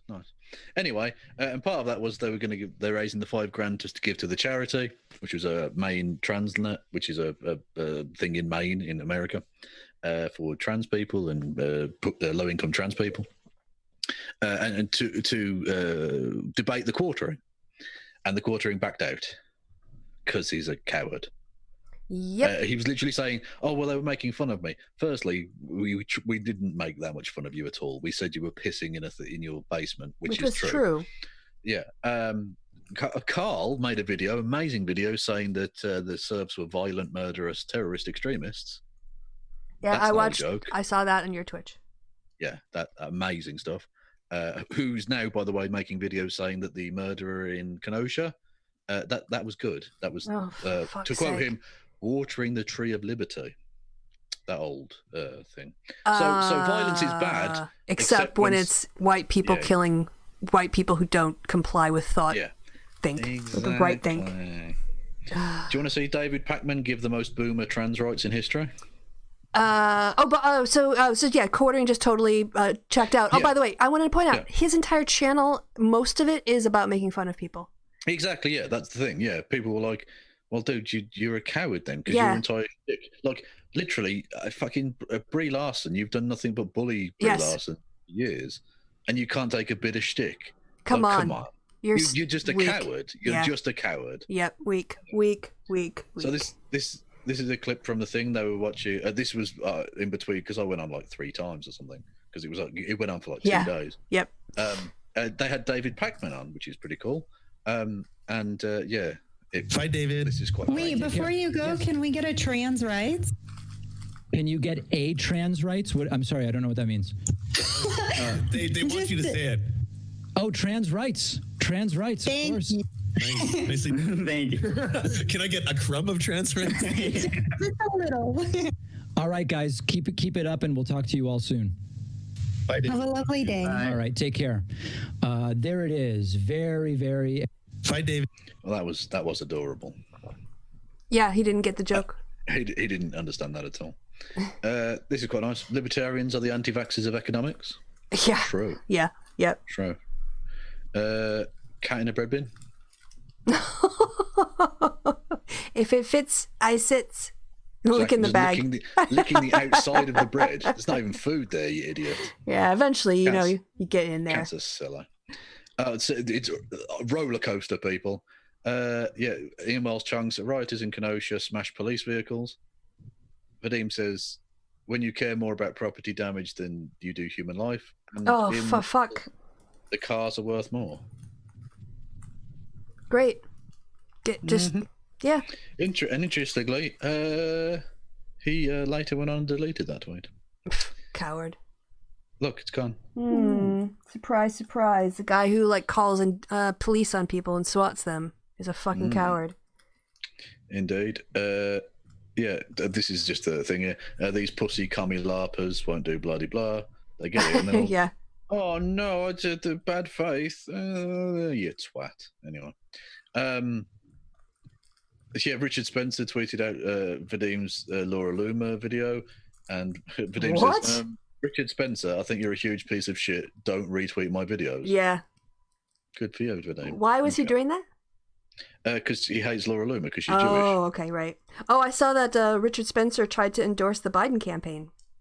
Yeah, and the Biden campaign instantly rejected it. Yeah. And any leftists out there, by the way, I mean, I think there are perfectly reasonable things that you can say that opposition to the past beliefs or whatever actions, positions of Harris or Biden. But if you're using the fact that known liar, obvious known liar and huckster, Richard Spencer, endorsed them. Do you think he was going to endorse them seriously? He's got a black vice president pick. Mm-hmm. Do you know what his views are on black people? This is obviously part of his fucking thing. If you're using that as an excuse not to vote for them, then you're too stupid for words. I'm sorry. You just are. Anyway, this is an amazing graph, which all climate change deniers need to see. This is global temperature change from the year 0 to the year 2019. See if we can see a slight peak in recent times. The Industrial Revolution. Yeah, so we're getting there's a few little dips there. There's is that like the Black Death and stuff? Oh, yeah. Yeah, there's the Ice Age there, and then, hang on. Oh, we're getting close to the present day. And then, Yep. Little bit of a rise there. You see, bobbling along, massive. Well, look what happens when you release a bunch of carbon into the atmosphere. They duck out of the ground and vaporized. Crazy days. Yeah. Anyway, this. Oh God, this was him justifying the attempted murder of Jacob Blake. He says he's a rapist and he was also armed and going for a weapon in his vehicle, which isn't true. Who he is irrelevant, and where the proof that he had a weapon, and he just says don't care. Yeah, he doesn't, because he's a racist. That's journalism. I don't care. Yeah. Don't care. Well, I think this is these covers of calling themselves a journalist, when basically they've thrown in their lots with the white supremacists because they think that it's gonna get them a pass, and it fucking won't. No, it won't. You're a Malaysian. You're as subhuman as any black person to these white supremacists. But they're happy to use you now. They're happy to use you now as cover, and then when they get their want. Andy No and Candace Owens and whoever else. Yep. Anyway, did you see Sargon going crazy for Shoe on Head? I saw your coverage of it on Twitch. Yeah. There was all this. He's saying that the Serbs are terrorists and murderers. Yeah, I saw you talked about the section, and they were talking about, I think, a hypothetical thing, or someone else was on the call, but it was nothing about anything. Yeah. It was not calling for violence in any way. But this is him going literally fucking crazy. Like, what the fuck? Like, you've lost. Like, Shoe's not one of you anymore. Like, just deal with it, Carl. Yeah, they've taken different paths on the populist. He's gone right-wing populist. She's gone left-wing populist. Yeah, exactly. Yeah, but he's really simping for it. It's so funny. Anyway. That was like a week ago, though. Now, right? Is that done now? Are they still fighting? I haven't noticed. I don't know. Okay. I don't know. I think who knows?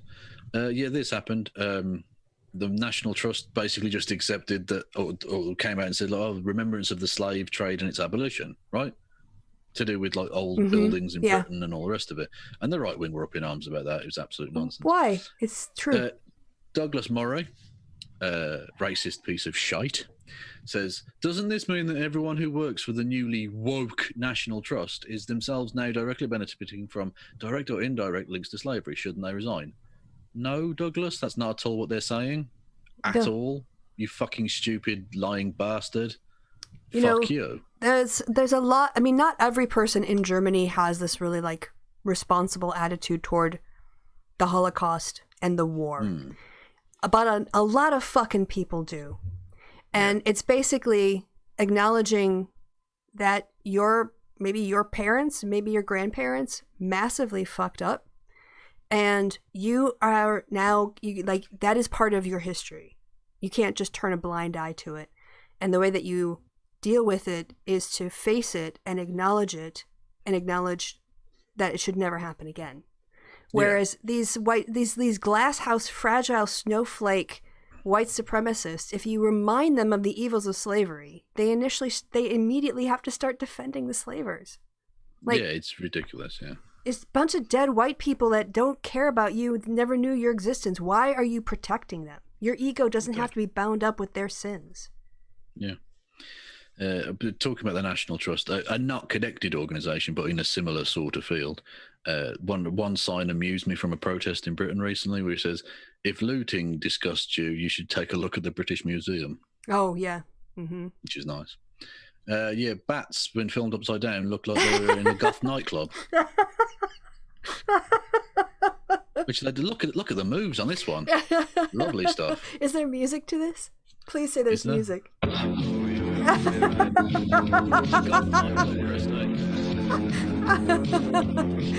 love this. Can you retweet this?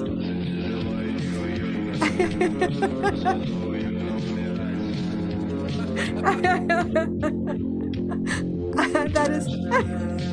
They just look like totally pissed off. Yeah, I love this.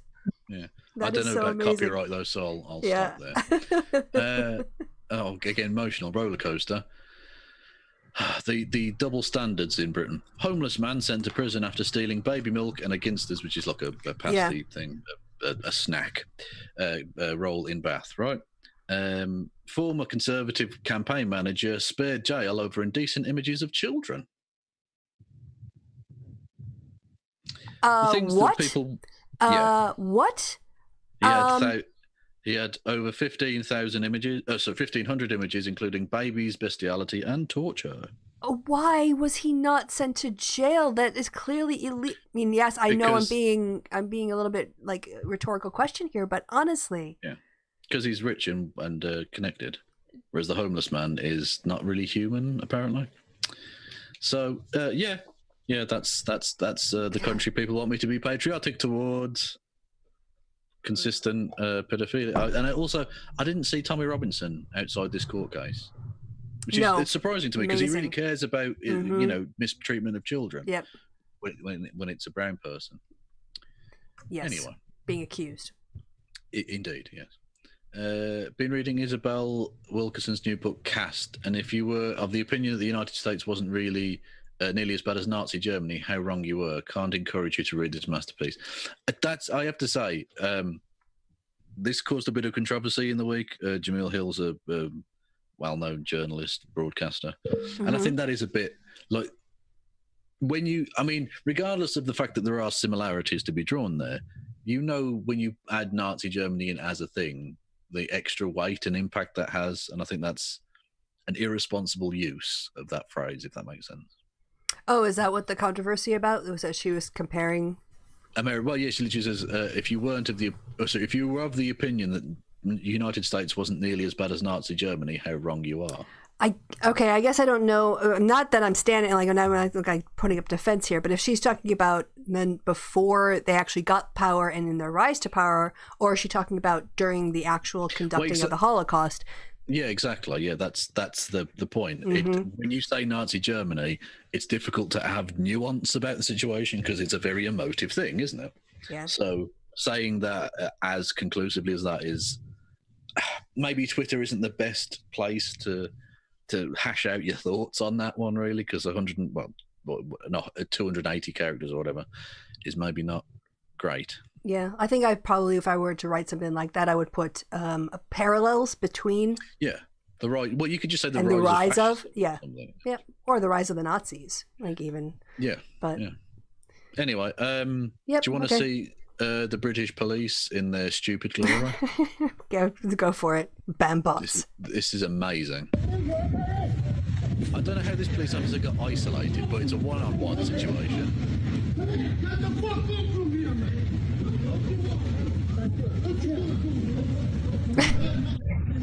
It gets better. See, okay. It's only like 1 minute 20, but it gets so stupid. I'm just saying, I'm going to put my money on the guy who's not weighed down by equipment. It gets even better, though.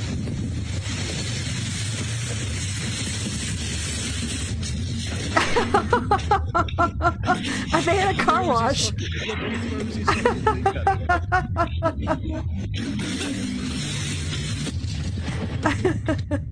No, he just sprayed him with foamy water. Wow, look at that shot.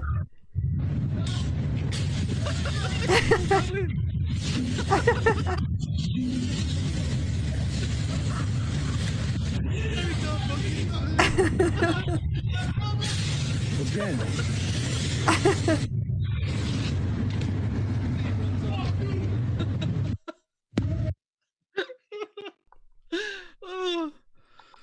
Oh man. Oh, when I first saw that, I was laughing for about 10 minutes. I was very impressed by the way when he threw his plastic shield at him, he managed to push it away with the force of the air. The water, of the soapy water, whatever he was spraying him with. Yeah, it was like a car wash. Yes. Thing. Yeah. So good, I saved it twice. There we go. Yeah, that's the story. Giancarlo Granda was the man who had sexual intercourse with Falwell's wife while he looked on. Yeah, I did listen to a call between the wife, whose name I forget, and him. Becky Falwell. Becky. Oh God, she's a Becky. Yeah. Not Rebecca. But with an I. BECKI. Which is great when you're 17. Yeah, exactly. Not when you're fucking 70. No. Well, 50, whatever she is. I don't know. Yep. Anyway, so yeah, that's a thing that happened. Yeah, this is what they're doing, right? The nonsense. I've been a Democrat my whole life. I joined the BLM protest. Blah blah blah blah. I will be registering Republican. I didn't realize I became a Marxist. Yeah, ridiculous. But note the picture. Yeah. Right? Yeah. Because hang on. It's this guy who is a completely different person. Yes. And they literally pointed out, delete my picture from your profile picture. Wow. Nice. They found out that they were being used. Good. So, yeah. Anyway, so that's a thing they're doing. Just like suddenly, I went to a couple rallies and I didn't even know I'd become a Marxist. Exactly. Well, that's how we get you. That's how we get you. I didn't realize that I'd suddenly adopted a worldview that requires a democratization of the workplace. Yeah, I'd abandoned all of my previous economic beliefs. Unbeknownst to me. Yeah, but that's how we get you. That's how me and Soros do our thing. That's how we're going to. I mean, this guy's obviously not. He's black, but he is Goyim, so we're taking his property as well. You understand? Okay. Oh man, I became a Marxist and I didn't even realize. Yeah. He just put his finger in my bum. What? Okay, you that's would a notice. weird analogy. But I'm just saying there are things you're going to notice. Yeah. And a finger up your bum is one of them. Changing your economic worldview from the capitalist structure you've known always and been raised in is another. So, yeah.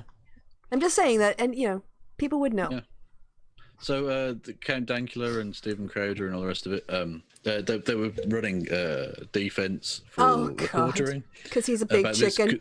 Because there was talk of violence. What? Never mind the fact that they've all defended the Proud Boys. Yeah.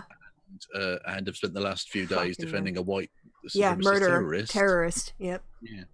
Yeah. But also there wasn't talk of violence on the stream. There literally wasn't. That was the best that Carl could come up with. That's why there are no clips. Yeah. This again, he said debate the serfs. Count Dankula says, I already did, he lost badly. And I literally remember this. It was the thing. And he just called Lance a paedophile with no evidence. Yeah. Okay, QAnon. Count QAnon. This was amazing. There were so many clips of nonsense from the thing. My favourite one was a guy who was one of the delegates from Iowa, putting their votes to Trump, and announced him as the 82 votes for Iowa go to Donald J. President, which is amazing. Donald John President. Amazing. Anyway. We love both mother and child. But Joe Biden is hiding in the dark, waiting to take the lives of our unborn babies. What? God. Yeah. Wow. Yeah, good stuff. Yeah, the thing is... Antifa got the Proud Boys. Oh, go on. So, go on. Sorry. Okay, yeah, but just on that, well, it's not even the Republican Party. It's just the Trump Party now. but they just say the most ridiculous things that ever come to their mind. Like, if Joe Biden's president, the air is going to become water, and abortion is going to become required, and they're going to make mandatory. Mandatory abortion. You're going to everyone. have to worship Satan in the schools. This is not like he's going to raise your taxes, which is, kind of believable when you look at the difference between the left and the right. It's just like the most ridiculous things they accuse him of. It nobody believes. I just realized I should minimize our banner a little bit more for the peeps in the show. Okay, there we go. Fuck them. Just in case your view is obstructed, if you're like, okay. Oh yeah, the Proud Boys not so brave anymore. Surprising. Yeah, backing down a bit, lads. Okay. It looks like it takes numbers. I can't endorse any kind of violence action. I think this is self-defense. That's fine. Moving on. Yeah, some resistance people are so dumb. They're comparing the new Rose Garden to Gorky Park in Moscow, and you think that's a bit stretch, isn't it? Yeah, really? I think the Sheraton. That's a bit silly. The Sheraton or whatever. Holiday Inn is better. Having talked about the Purge, Matt Gaetz looks like a fucking Purge mask. Yeah, I see that. Actually, he does. He actually does. Yeah, look at that forehead. What is wrong with his forehead? Why is it so big? Big. It's a massive. It is. Forehead. It's like half the size of his head. And the tall hair as well isn't helping that situation. It just looks like someone's grabbed him by the hair and stretched his fucking face. He looks like a lizard person. Can I be honest? Yeah, that's because that's where they got. If I was the lizard person, I'd go back to the human suit tailor and get that face taken in a little bit. It's his lizard skull. That's the best they could do. Well, okay. I mean, in that case, he's doing the best he can. Yeah. Leave him alone. Max Headroom. Someone EPC'd in the chat. Nice. Yeah. Nice. I don't know why I saved that. To vote probably. Yeah, I probably did vote, didn't I? Yeah, I did. Yeah, I voted to get rid of God Save the Queen. Yeah, that's not going to happen. But did. Yeah. Cat or Yoda? Yoda. Yoda. Good. Yeah, Sargon on Suicide Watch. He's having a go, and Shu says, "You literally started a red scare about me. This tweet is not for you." Who is Robin Hood? Just a regular. That's Sargon. Oh, is that his latest Twitter ban evasion account? Yeah, that's his new. That's his new burner. Anyway, so yeah, he's been going mad, like simping like fuck for show. And she was like, and he did. He literally started a red scare. She's about to become communist. Amazing. I guess he's always going to turn on women. Yeah, obviously, yeah. Oh, yeah, and he is. Yeah, he's been talking about hitting the wall when you're 30 in order to try and get at Shu because she's turned 30. Like, his misogyny is amazing. Yeah, I mean, the thing is that, he had a biological function where he managed to impregnate another woman, and that's his accomplishment, that and having white skin. Well, he does. Well, his kid does look a lot like the Swindon milkman. So, I mean, I don't know. I'm suggesting it's not his. Yes. Yeah. Red hair. Anyway, so this is the copy pasta thing. Oh, yes. They're all the same, and it's nonsense. It's obviously astroturfed. Mm-hmm. I've been a Democrat my whole life. I joined BLM, blah, blah, blah. I radicalised. I became a Marxist. I didn't realise I'd become a Marxist. Yeah, so I think it might be a lot of bollocks myself. Anyway. Yes, it is. I didn't realize I'd become a Marxist.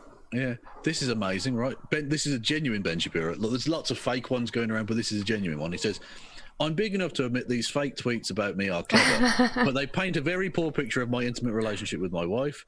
You all know that I have 2 children, right? Paternity tested and everything. What? So you do the math. Why did you need your paternity tested? I don't know. I've had sex twice, and I can prove they were mine." Yeah, that's not a better look. Ben, stop. You keep owning yourself. Stop. This is the quartering as a dumpster fire. Oh, nice.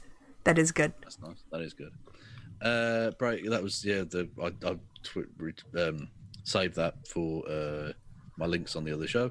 Vincent James, the Red Elephants, the white nationalist piece of shit, had all 3 of his YouTube channels taken down. Good. Breaking news. Oh yeah, Sargon again. He's going after certain people. He's going to have to shoe. That's the same account again, and he's tweeting out weird pictures of weird, just facial shots. Does he become like the Vosh. K-pop fan of Vosh? Apparently, You know, they do fan cams. Is that what he's down to now? He's just tweeting out pictures of him with slightly odd faces. Like, Carl, are you okay? Yeah. What the fuck is wrong with you, man? You're really looking for someone to own. Yeah, that's pretty pathetic. Yeah, man. it is. Yeah. Ashley Coffin. Oh, this. I think you might be angered by this. I don't know if you've seen this. No, I haven't. In response to a right winger killed 2 people in Kenosha last night, but they were going on about blue-haired woke scolds, blah blah blah. Yeah. Ashley says, "This is quite something. Gird your loins for this one." I don't think anyone believes woke scolds to be the quote real threat unquote per se, but some of them have certainly been responsible for pushing anti-gun sentiment in leftism and making us ducks for these right wingers who have been training with weapons to kill us.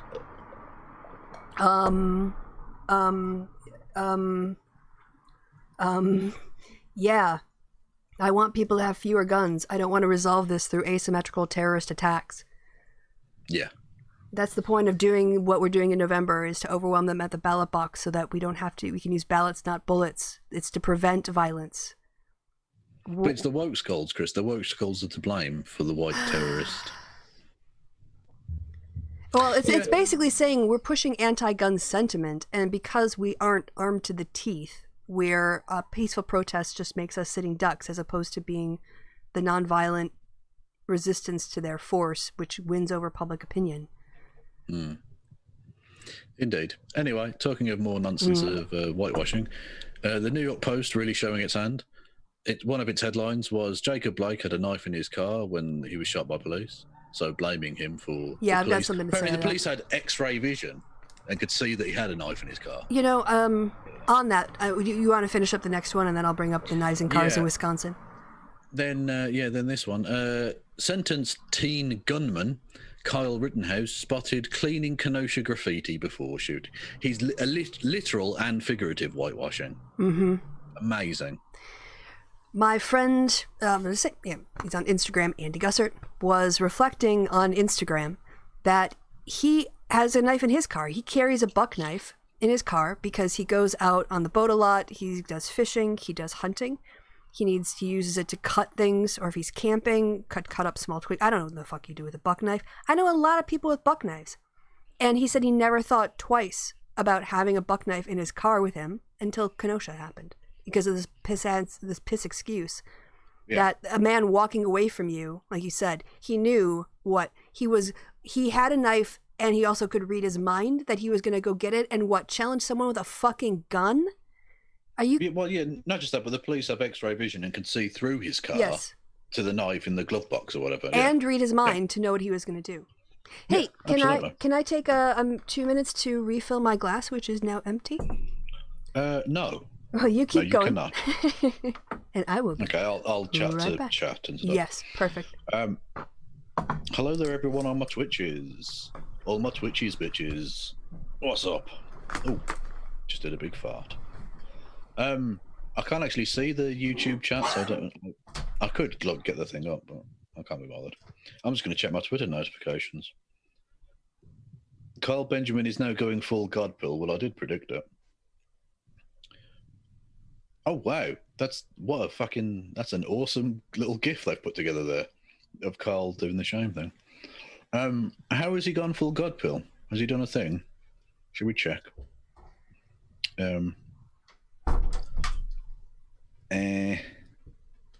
Where is it? Right. Is it Akkad Daily, I think? There we go. Has he gone full God pill? What does that mean? Oh, we're on Akkad Daily. Well, someone said he'd gone full God pill, so... Oh, let's see. But I don't Active measures? In reference to... Oh, yeah, that was... the Call of Duty games have got even more right-wing. They're pushing Cold War Red Scare bullshit. Sorry, that Sargon thing. Yeah, exactly. Someone, the thinking cat put this together, and I didn't realize it first. I didn't even look at the GIF because I thought it was just, it's one of those things with like a clip from a movie. Then I glanced down at it, and it was Carl's fucking face. That's what I saw first. And I'll be honest, nice rack. Well, we did see it highlighted in his nipples.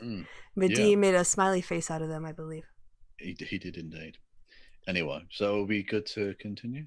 Yeah. Go ahead. Okay. So lots of people in Wisconsin have a knife in their car, and it could just be a little buck knife.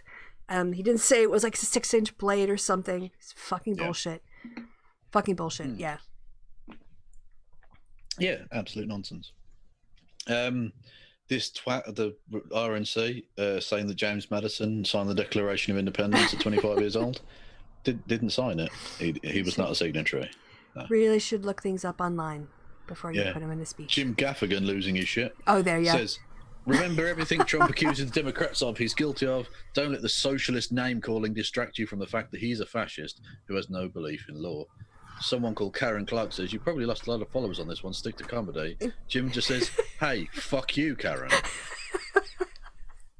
I mean, she did kind of open the door to that one. Yeah, just fuck you. Just fuck you. Yeah. The Gaffigan going off again. It's got all of this shit. Yes, that's what I was scrolling backwards through. Yes. Yeah. And he's just telling it like it is. Yeah. Good for him. Yeah, and that's true. Trump derangement syndrome is part of the con. It's just gaslighting nonsense. Mm-hmm. Yeah, look at all of this. Like they broke him. They broke his brain. He's just gone fucking mental. Yeah, that's like someone. Which is understandable, you know. It's I guess when it kind of hits you that the fascism is real. Yeah. I think it's kind of one thing where you think, okay, this is not normal, but it's not there yet. And then when you just see a complete, tin pot dictatorship convention put on at the White House. Yeah, for those if you take an oath to the Constitution, you're taking an oath not to a piece of paper, but to a set of principles and values that in theory, and has never in practice been, about everyone having an equal playing field, even everyone having an equal chance, and everyone's say counting toward the greater decisions of the country. And, that's the goal. It's never been the realization, but it is an attainable goal. The fight for a better society never stops. But at this point, we're just fighting for the right to have a society we can still have opinions in. Indeed. But yeah, absolutely. I've got nothing else to say. R.I.P. Truth, I think is a nice. Yeah. Yes.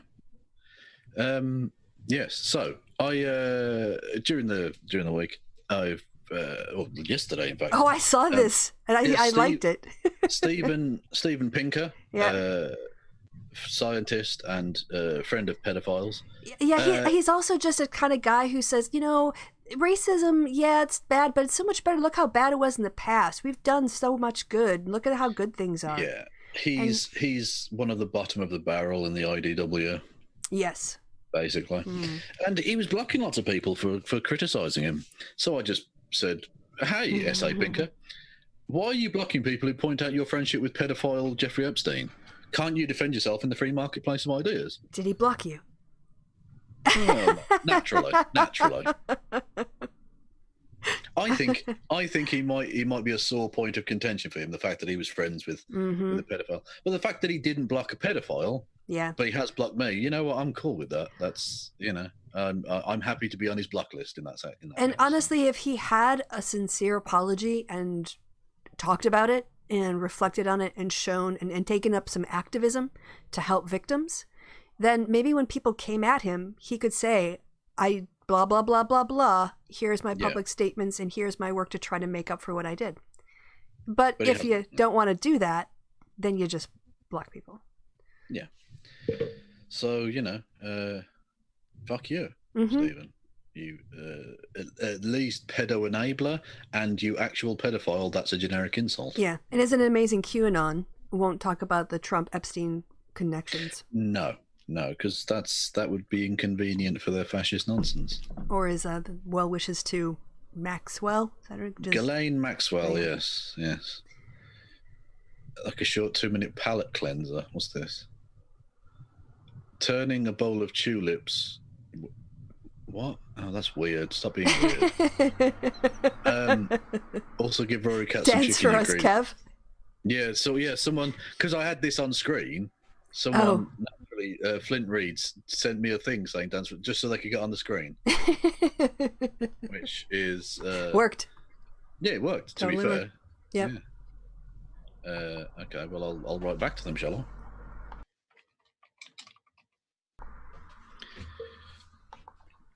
I? You know. I was waiting to see what you were going to do, and now I saw what you did. There you go. Anyway, so yeah, I'm done. I don't know what this is about, but I approve. Hey, you're live with us right now. Hello, Snarky. Anyway. Back to the bookmarks. Well, I'm done. Oh, you're done? I'm done. Yeah. All right. Okay, well, I can move you over. Hold on, chat. It's about to get a little bit bumpy. Whoop. It's getting hot in here. That's a little less funky than how it really goes, but I'll accept it. I was doing the Gregorian it's chant version. It's getting hot in here, so take off all your clothes. It's getting hot in here. All right. Let me see if I've got anything else in my eyes that's worth looking at. Yeah, this is also when we're talking about bad allyship and taking your issues and putting them in front of other stuff. People from the BLM crowd spray painted "Free Palestine" in the driveway of the Beth Hillel Temple in Kenosha. Is this one now? Sorry. So during the BLM protest. I need to screen share again. Apologies. That's true. I screen share with you. No. I mean, I need to screen share with my Twitch. people so they can see. Yes. Yeah. Anyway, yeah. Right. So someone from the BLM crowd spray painted "Free Palestine" in the driveway of the Beth Hillel Temple in Kenosha. That's not on. Yeah. Bad allyship. That's really shitty. Again, keep your focus one issue at a time, and don't drag other people's movements. Don't drag your movement into their movement. If they don't ask you, if they haven't said this is okay. Like the Women's March was about a lot of different issues and a lot of different opinions, and priorities were welcomed. But BLM is the issue. Police violence and changing the society is the issue. Well, not just that, but it's again. I've made this point before in the past about my criticisms of Israel, of the Israeli government and the IDF. Mm-hmm. Yeah, I don't try and equate. Good point as well. Yes, Jewish temples with Israel, because that's not fair. Yeah. In fact, some of the most passionate and brilliant pro-Palestinian activists I've ever met have been Jewish people, because at least in part they know that people assign the actions of Israel to them, which is obviously wrong and fucked up. So yeah, don't do that. That's actually when you step over the line from legitimate concerns over the actions of the Israeli government and anti-Semitism. So stop. Yeah, exactly. Hey, here's the white terrorist at the Trump rally, and yet Indeed he was, yeah. And yet no one's blaming Trump. They're trying to blame Biden, and this kid was at a Trump rally. And yet somehow live streamed from it as well. Yeah. Data analysis. I think it's interesting. It's depressing, but police are killing fewer people in big cities, but more in suburban and rural America. Which I haven't looked at this entire thing, but if it's a case that previously there was a higher rate of killing of people in big cities, that means that the kind of activism and pushback and involvement of the community in shaping police policies in the urban areas where people have a concentration of power and focus may have worked, but those practices haven't at all been challenged in the suburban areas, which are predominantly right, and rural as well, because maybe there's a lack of sort of critical mass of activism on those issues, which is why you're seeing things in Minneapolis and Wisconsin, which you don't associate necessarily, at least I didn't, of places where there's a lot of police tension. Well, yeah, and like you say, a lot of rural America is Republican run. So they're going to be sucking police toes. Yeah. So, think maybe when we think about police violence against unarmed Black people, and a lot of times it's Black men, but Black women are targets of this violence and murder too. I know that my wrong-headed thing is to kind of assume it's the South, but it's not. It's a very old-fashioned way of thinking about those structures now. Jim Crow is all over the place. It's not confined to some states. We're just seeing how it manifests in different parts of the country. Okay, Flint, but to be fair, what about this show makes you think that we would play a video of you turning tulip wood to classical music? What do you think this show is about?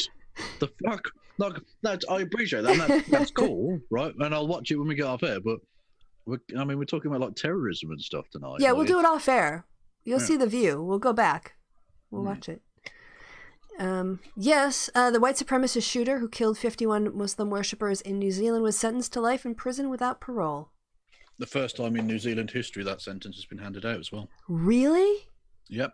They've had life sentences before, but always with like the chance of parole. Yeah. Whereas this is literally he will die in custody, which is correct. Wow.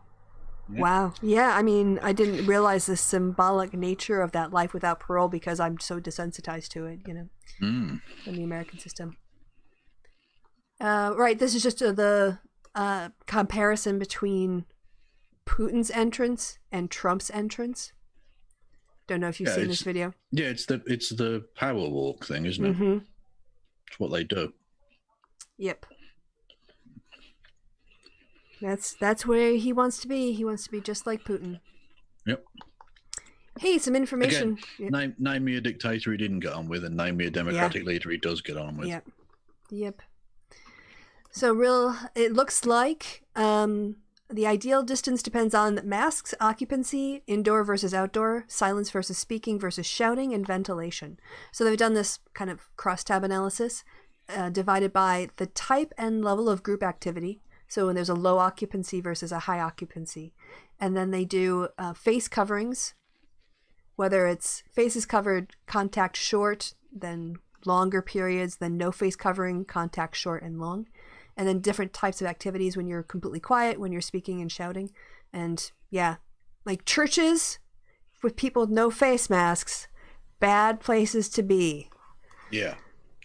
Any kind of poorly ventilated indoor area where you're going to be shouting in songs or singing. But God will save them, so it's fine.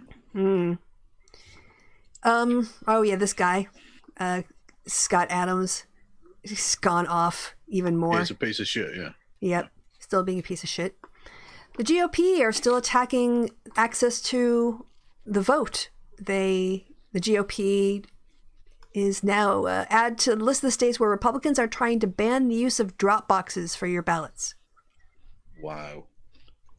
Never before, but now they're saying, oh, you can't drop it off again. Well, because they don't want people voting. Yep. High turnout hurts them, so... Yep. Yep, exactly. This is also depressing. Florida confirms 9,000 new coronavirus cases amongst children within 15 days of schools reopening. Yeah. Trump is killing your children, America. Yep. Yeah. So, wow, just wow. I know that I probably would have put that in there to scroll up and see what it was. Oh, yes. Look at this. Hello, God, buy guns, vote Trump. Yep. That's what you have to contend with. Or follow by guns, vote God Trump. Or followed by vote God guns Trump. Yeah. All right. Yeah, that's America. America. Fuck yeah. At this point, yep. There's the shooter I think it was after he shot people and then he just kind of walked up through the police and got in his car. Yeah, the police were cool. Yeah. He was able to drive back across state lines, no problem. Yep. So Tim Wise also doing some of the same things that we were saying. I believe in nonviolence, and I think doing shit... Oh, no, this is something else. And I think doing shit like burning police stations is strategically insane. But you can make a better case for doing that than you can yelling at random white people in DC cafes to get them to raise their hands, their fists, and express solidarity with BLM, for fuck's sake. I think that was that was so ridiculous. The fact that people were doing that is fucking nonsense. Yep. What are you... And again, mostly white people. Yep. Yeah, again, shitty fucking allies we are. Like, we're so bad at this shit. Is why I'm taking all your land. And a bit more from Tim. Not only should that white terrorist in Kenosha be arrested, but so should every cop that cozied up to him and led him to believe he could do whatever he wanted. Yep.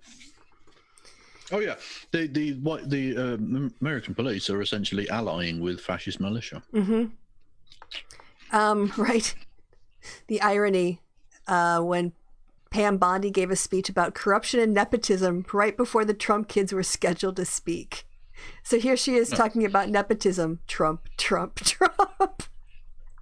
Yeah. I played the one of the videos from that where it was like the clip of her, and then it was like 9 minutes later, and then Eric Trump walks out, and then 55 minutes after that, and then Tiffany comes out. Yeah, ridiculous. The nepotism. It's unbelievable.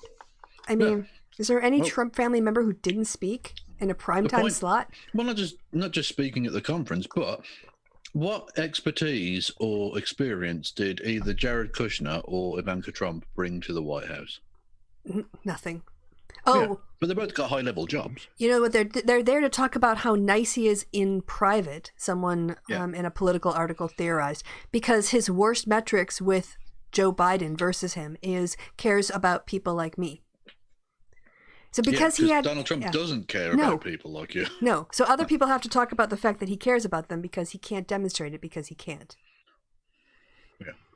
Ridiculous. If it's not sexual arousal, then it's indifference, it seems like, with him. Well, yeah, exactly. Ivanka's there because he wants to fuck her, and Jared's there as a kind of high five because he does get to fuck her. Yeah. So, you know. Charlie Sykes is someone I absolutely hate, but he's one of those like guys who's now a patriot because he's so anti-Trump and he calls him on his shit. So like he's a temporary ally. But yeah, here he is calling out Facebook because they have this event. Here's the call for the right-wing militia to go to Kenosha. They came armed, 2 people killed, 1 injured. So it's just nice to see people on the from across the political spectrum calling this shit out. True, but I mean, unfortunately, the people that really matter are backing this motherfucker. Like, I mean, Ann Coulter literally said that she wanted him to be president. Yeah. Which, I mean, I have to point out to her that even if you doubled his age, you still wouldn't actually qualify. But even regardless of that, he's a terrorist. Mm-hmm. Yes. So, I mean, you know. I mean, the open white supremacy, like they don't even try anymore. You know, and where's Mitch McConnell and any of this bullshit? Where are any of the Republicans? They've just become complete lackeys and toadies. Yeah, it's embarrassing. Well, like you say, they don't even have a platform. They're going into a general election. They don't have policies. Mm-hmm. Yeah, none. They don't have a platform. Trump. Their only policy is vote Trump. Yep. Keep him out of jail for 4 more years. And then we'll figure out how to keep him out of jail in the presidency, you know, a little bit longer. Well, presumably be dead. Maybe. That's his goal, is to just get away with it till he dies, possibly. Yeah. Right. Yes, the Trump campaign spokesperson talking about that woman that got pulled because of her anti-Semitism and, the QAnon factor. But to be fair, we are trying to steal the Goyim's land. So, I mean, I can't say, is it technically anti-Semitism if I, as a secret Jew, am doing the thing that I'm being accused of? I don't know. It's one of the great metaphysical questions of our age. All right. Hey, that was funny. This isn't Jerry Falwell Jr. I'm not. Well, I'll be honest. That's a segue. Mine was as problematic, I think. Yes. All right. But yeah, Jerry Falwell Jr., he's going to get $10.5 million from Liberty University after resigning as president and chancellor. Wow, you can buy a lot of drugs with that. Yes. The pervert parachute is real, Amy Vanderpool writes. And she's right. Oh, right. The McCloskeys, after their RNC speech, said they've been... Flint, you don't get any of the Goyim's land. It's collectivized because we're communists. Please. Everyone owns all of the land as long as you're either Jewish or secretly Jewish. It's fine. All right. So the McCloskeys said they've been subjected to an onslaught of threats and acts of intimidation. Police tell us they've received no calls from their street since June. Oh, God. So. Dickheads. Yep. Dickheads. Yeah. All right. The New York Attorney General is going after the Trump company now. I don't know. And they wanted Eric Trump to come in and give an interview, and he decided instead to take the 5th. What a surprise. Mm. Because they're usually so forthcoming when it comes to legal investigations against them. Yep. Because they've got nothing to hide, you understand? Yes. Transitioning now, I know that I don't really know the whole thing about how Evers is handling the situation in Kenosha. I did see these up around the time that it was still being discussed. The first is that he is calling the governor, who we, again, 2018, I think we listened to. Well, we should say Wisconsin governor. Wisconsin governor, Tony Evers, is calling for a special session to take up a series of bills on policing introduced earlier this year after the police shooting of Jacob Blake. And he also had the quote, he repeated, I've heard now Governor Whitmore say this and Joe Biden, I think, we are all reminded that racism is a public health crisis. So that's very good. From Wisconsin governor, I think it's important to say that. Oh yes, and this was that's the wife, Becky with an I. Mm. Yep. But I didn't get their phone call. But oh, okay. Oh. I've got a video for us to end on. Oh god, it's like recreating the Titanic. You think? Oh, come on, I can't. How do I hit play now? Hit escape. I can't, it's too big. That's what she said. All right, I'm just going to go from the beginning. This will just make you feel better about life. Oh, there we go. I don't know what happened to the sound. You don't really need the sound anyway. But I bet the pavement was pretty hot and warm. So I've never seen a sloth. What's he doing? He's really taking this animal. It's sloth. It's a sloth. He's taking him to a tree. Oh, good lad. And they're so slow. They're so slow. But watch this. This is pretty cool, I think.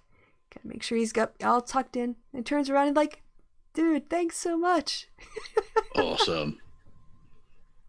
Also, he's absolutely smiling. Amazing eyeshadow he's got on. Yes. He actually looks happy, like, oh, dude, that road was so hot. Thanks, man. Yeah. That was super groovy of you. What do you reckon of my wings? My wings here.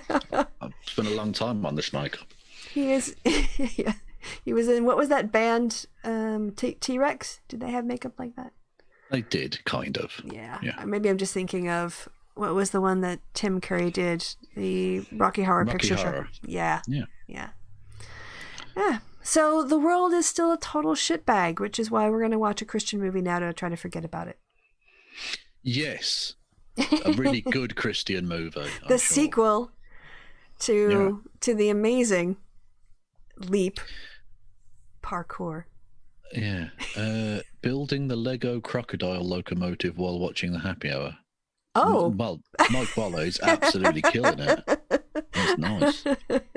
That was a sentence he probably wasn't ever planning on saying in his life, but he did today. It happened. We've all heard it now. Yes. So. Is that in our chat or is that your Twitch chat? That's in my. That's on my. I'm checking my Twitter. Oh. Clint sent a picture of the cat on. I think on his computer, if I'm not mistaken. Oh, and then we've got to go watch that video of Tony turning wood into what? Turning wood, so like on a lathe or whatever, to classical music. Oh, so it's just wood going around and around and around while music plays? Basically, yes. Oh, okay. Yes, that's precisely what's taking place. Right. Oh, I have to end the show. Yeah. Hey, Kevin, is there anything you want to shout out, like your Twitch channel and how often you're on? Go to my Twitch channel on that. It's okay. At KFLogan1875.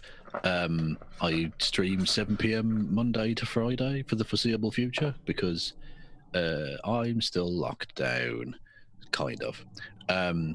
So yeah, go and do that. It's I'm a debate bro now, but I don't debate people.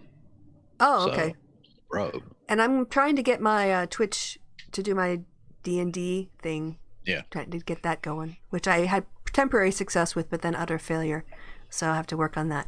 But yeah, if you're interested, today's Friday, right? I constantly forget what day it is because the days just don't vary anymore, really. But tomorrow night I've got D&D. I'm going to wrap up. Probably we might get to the end of the Well of the Black Sun.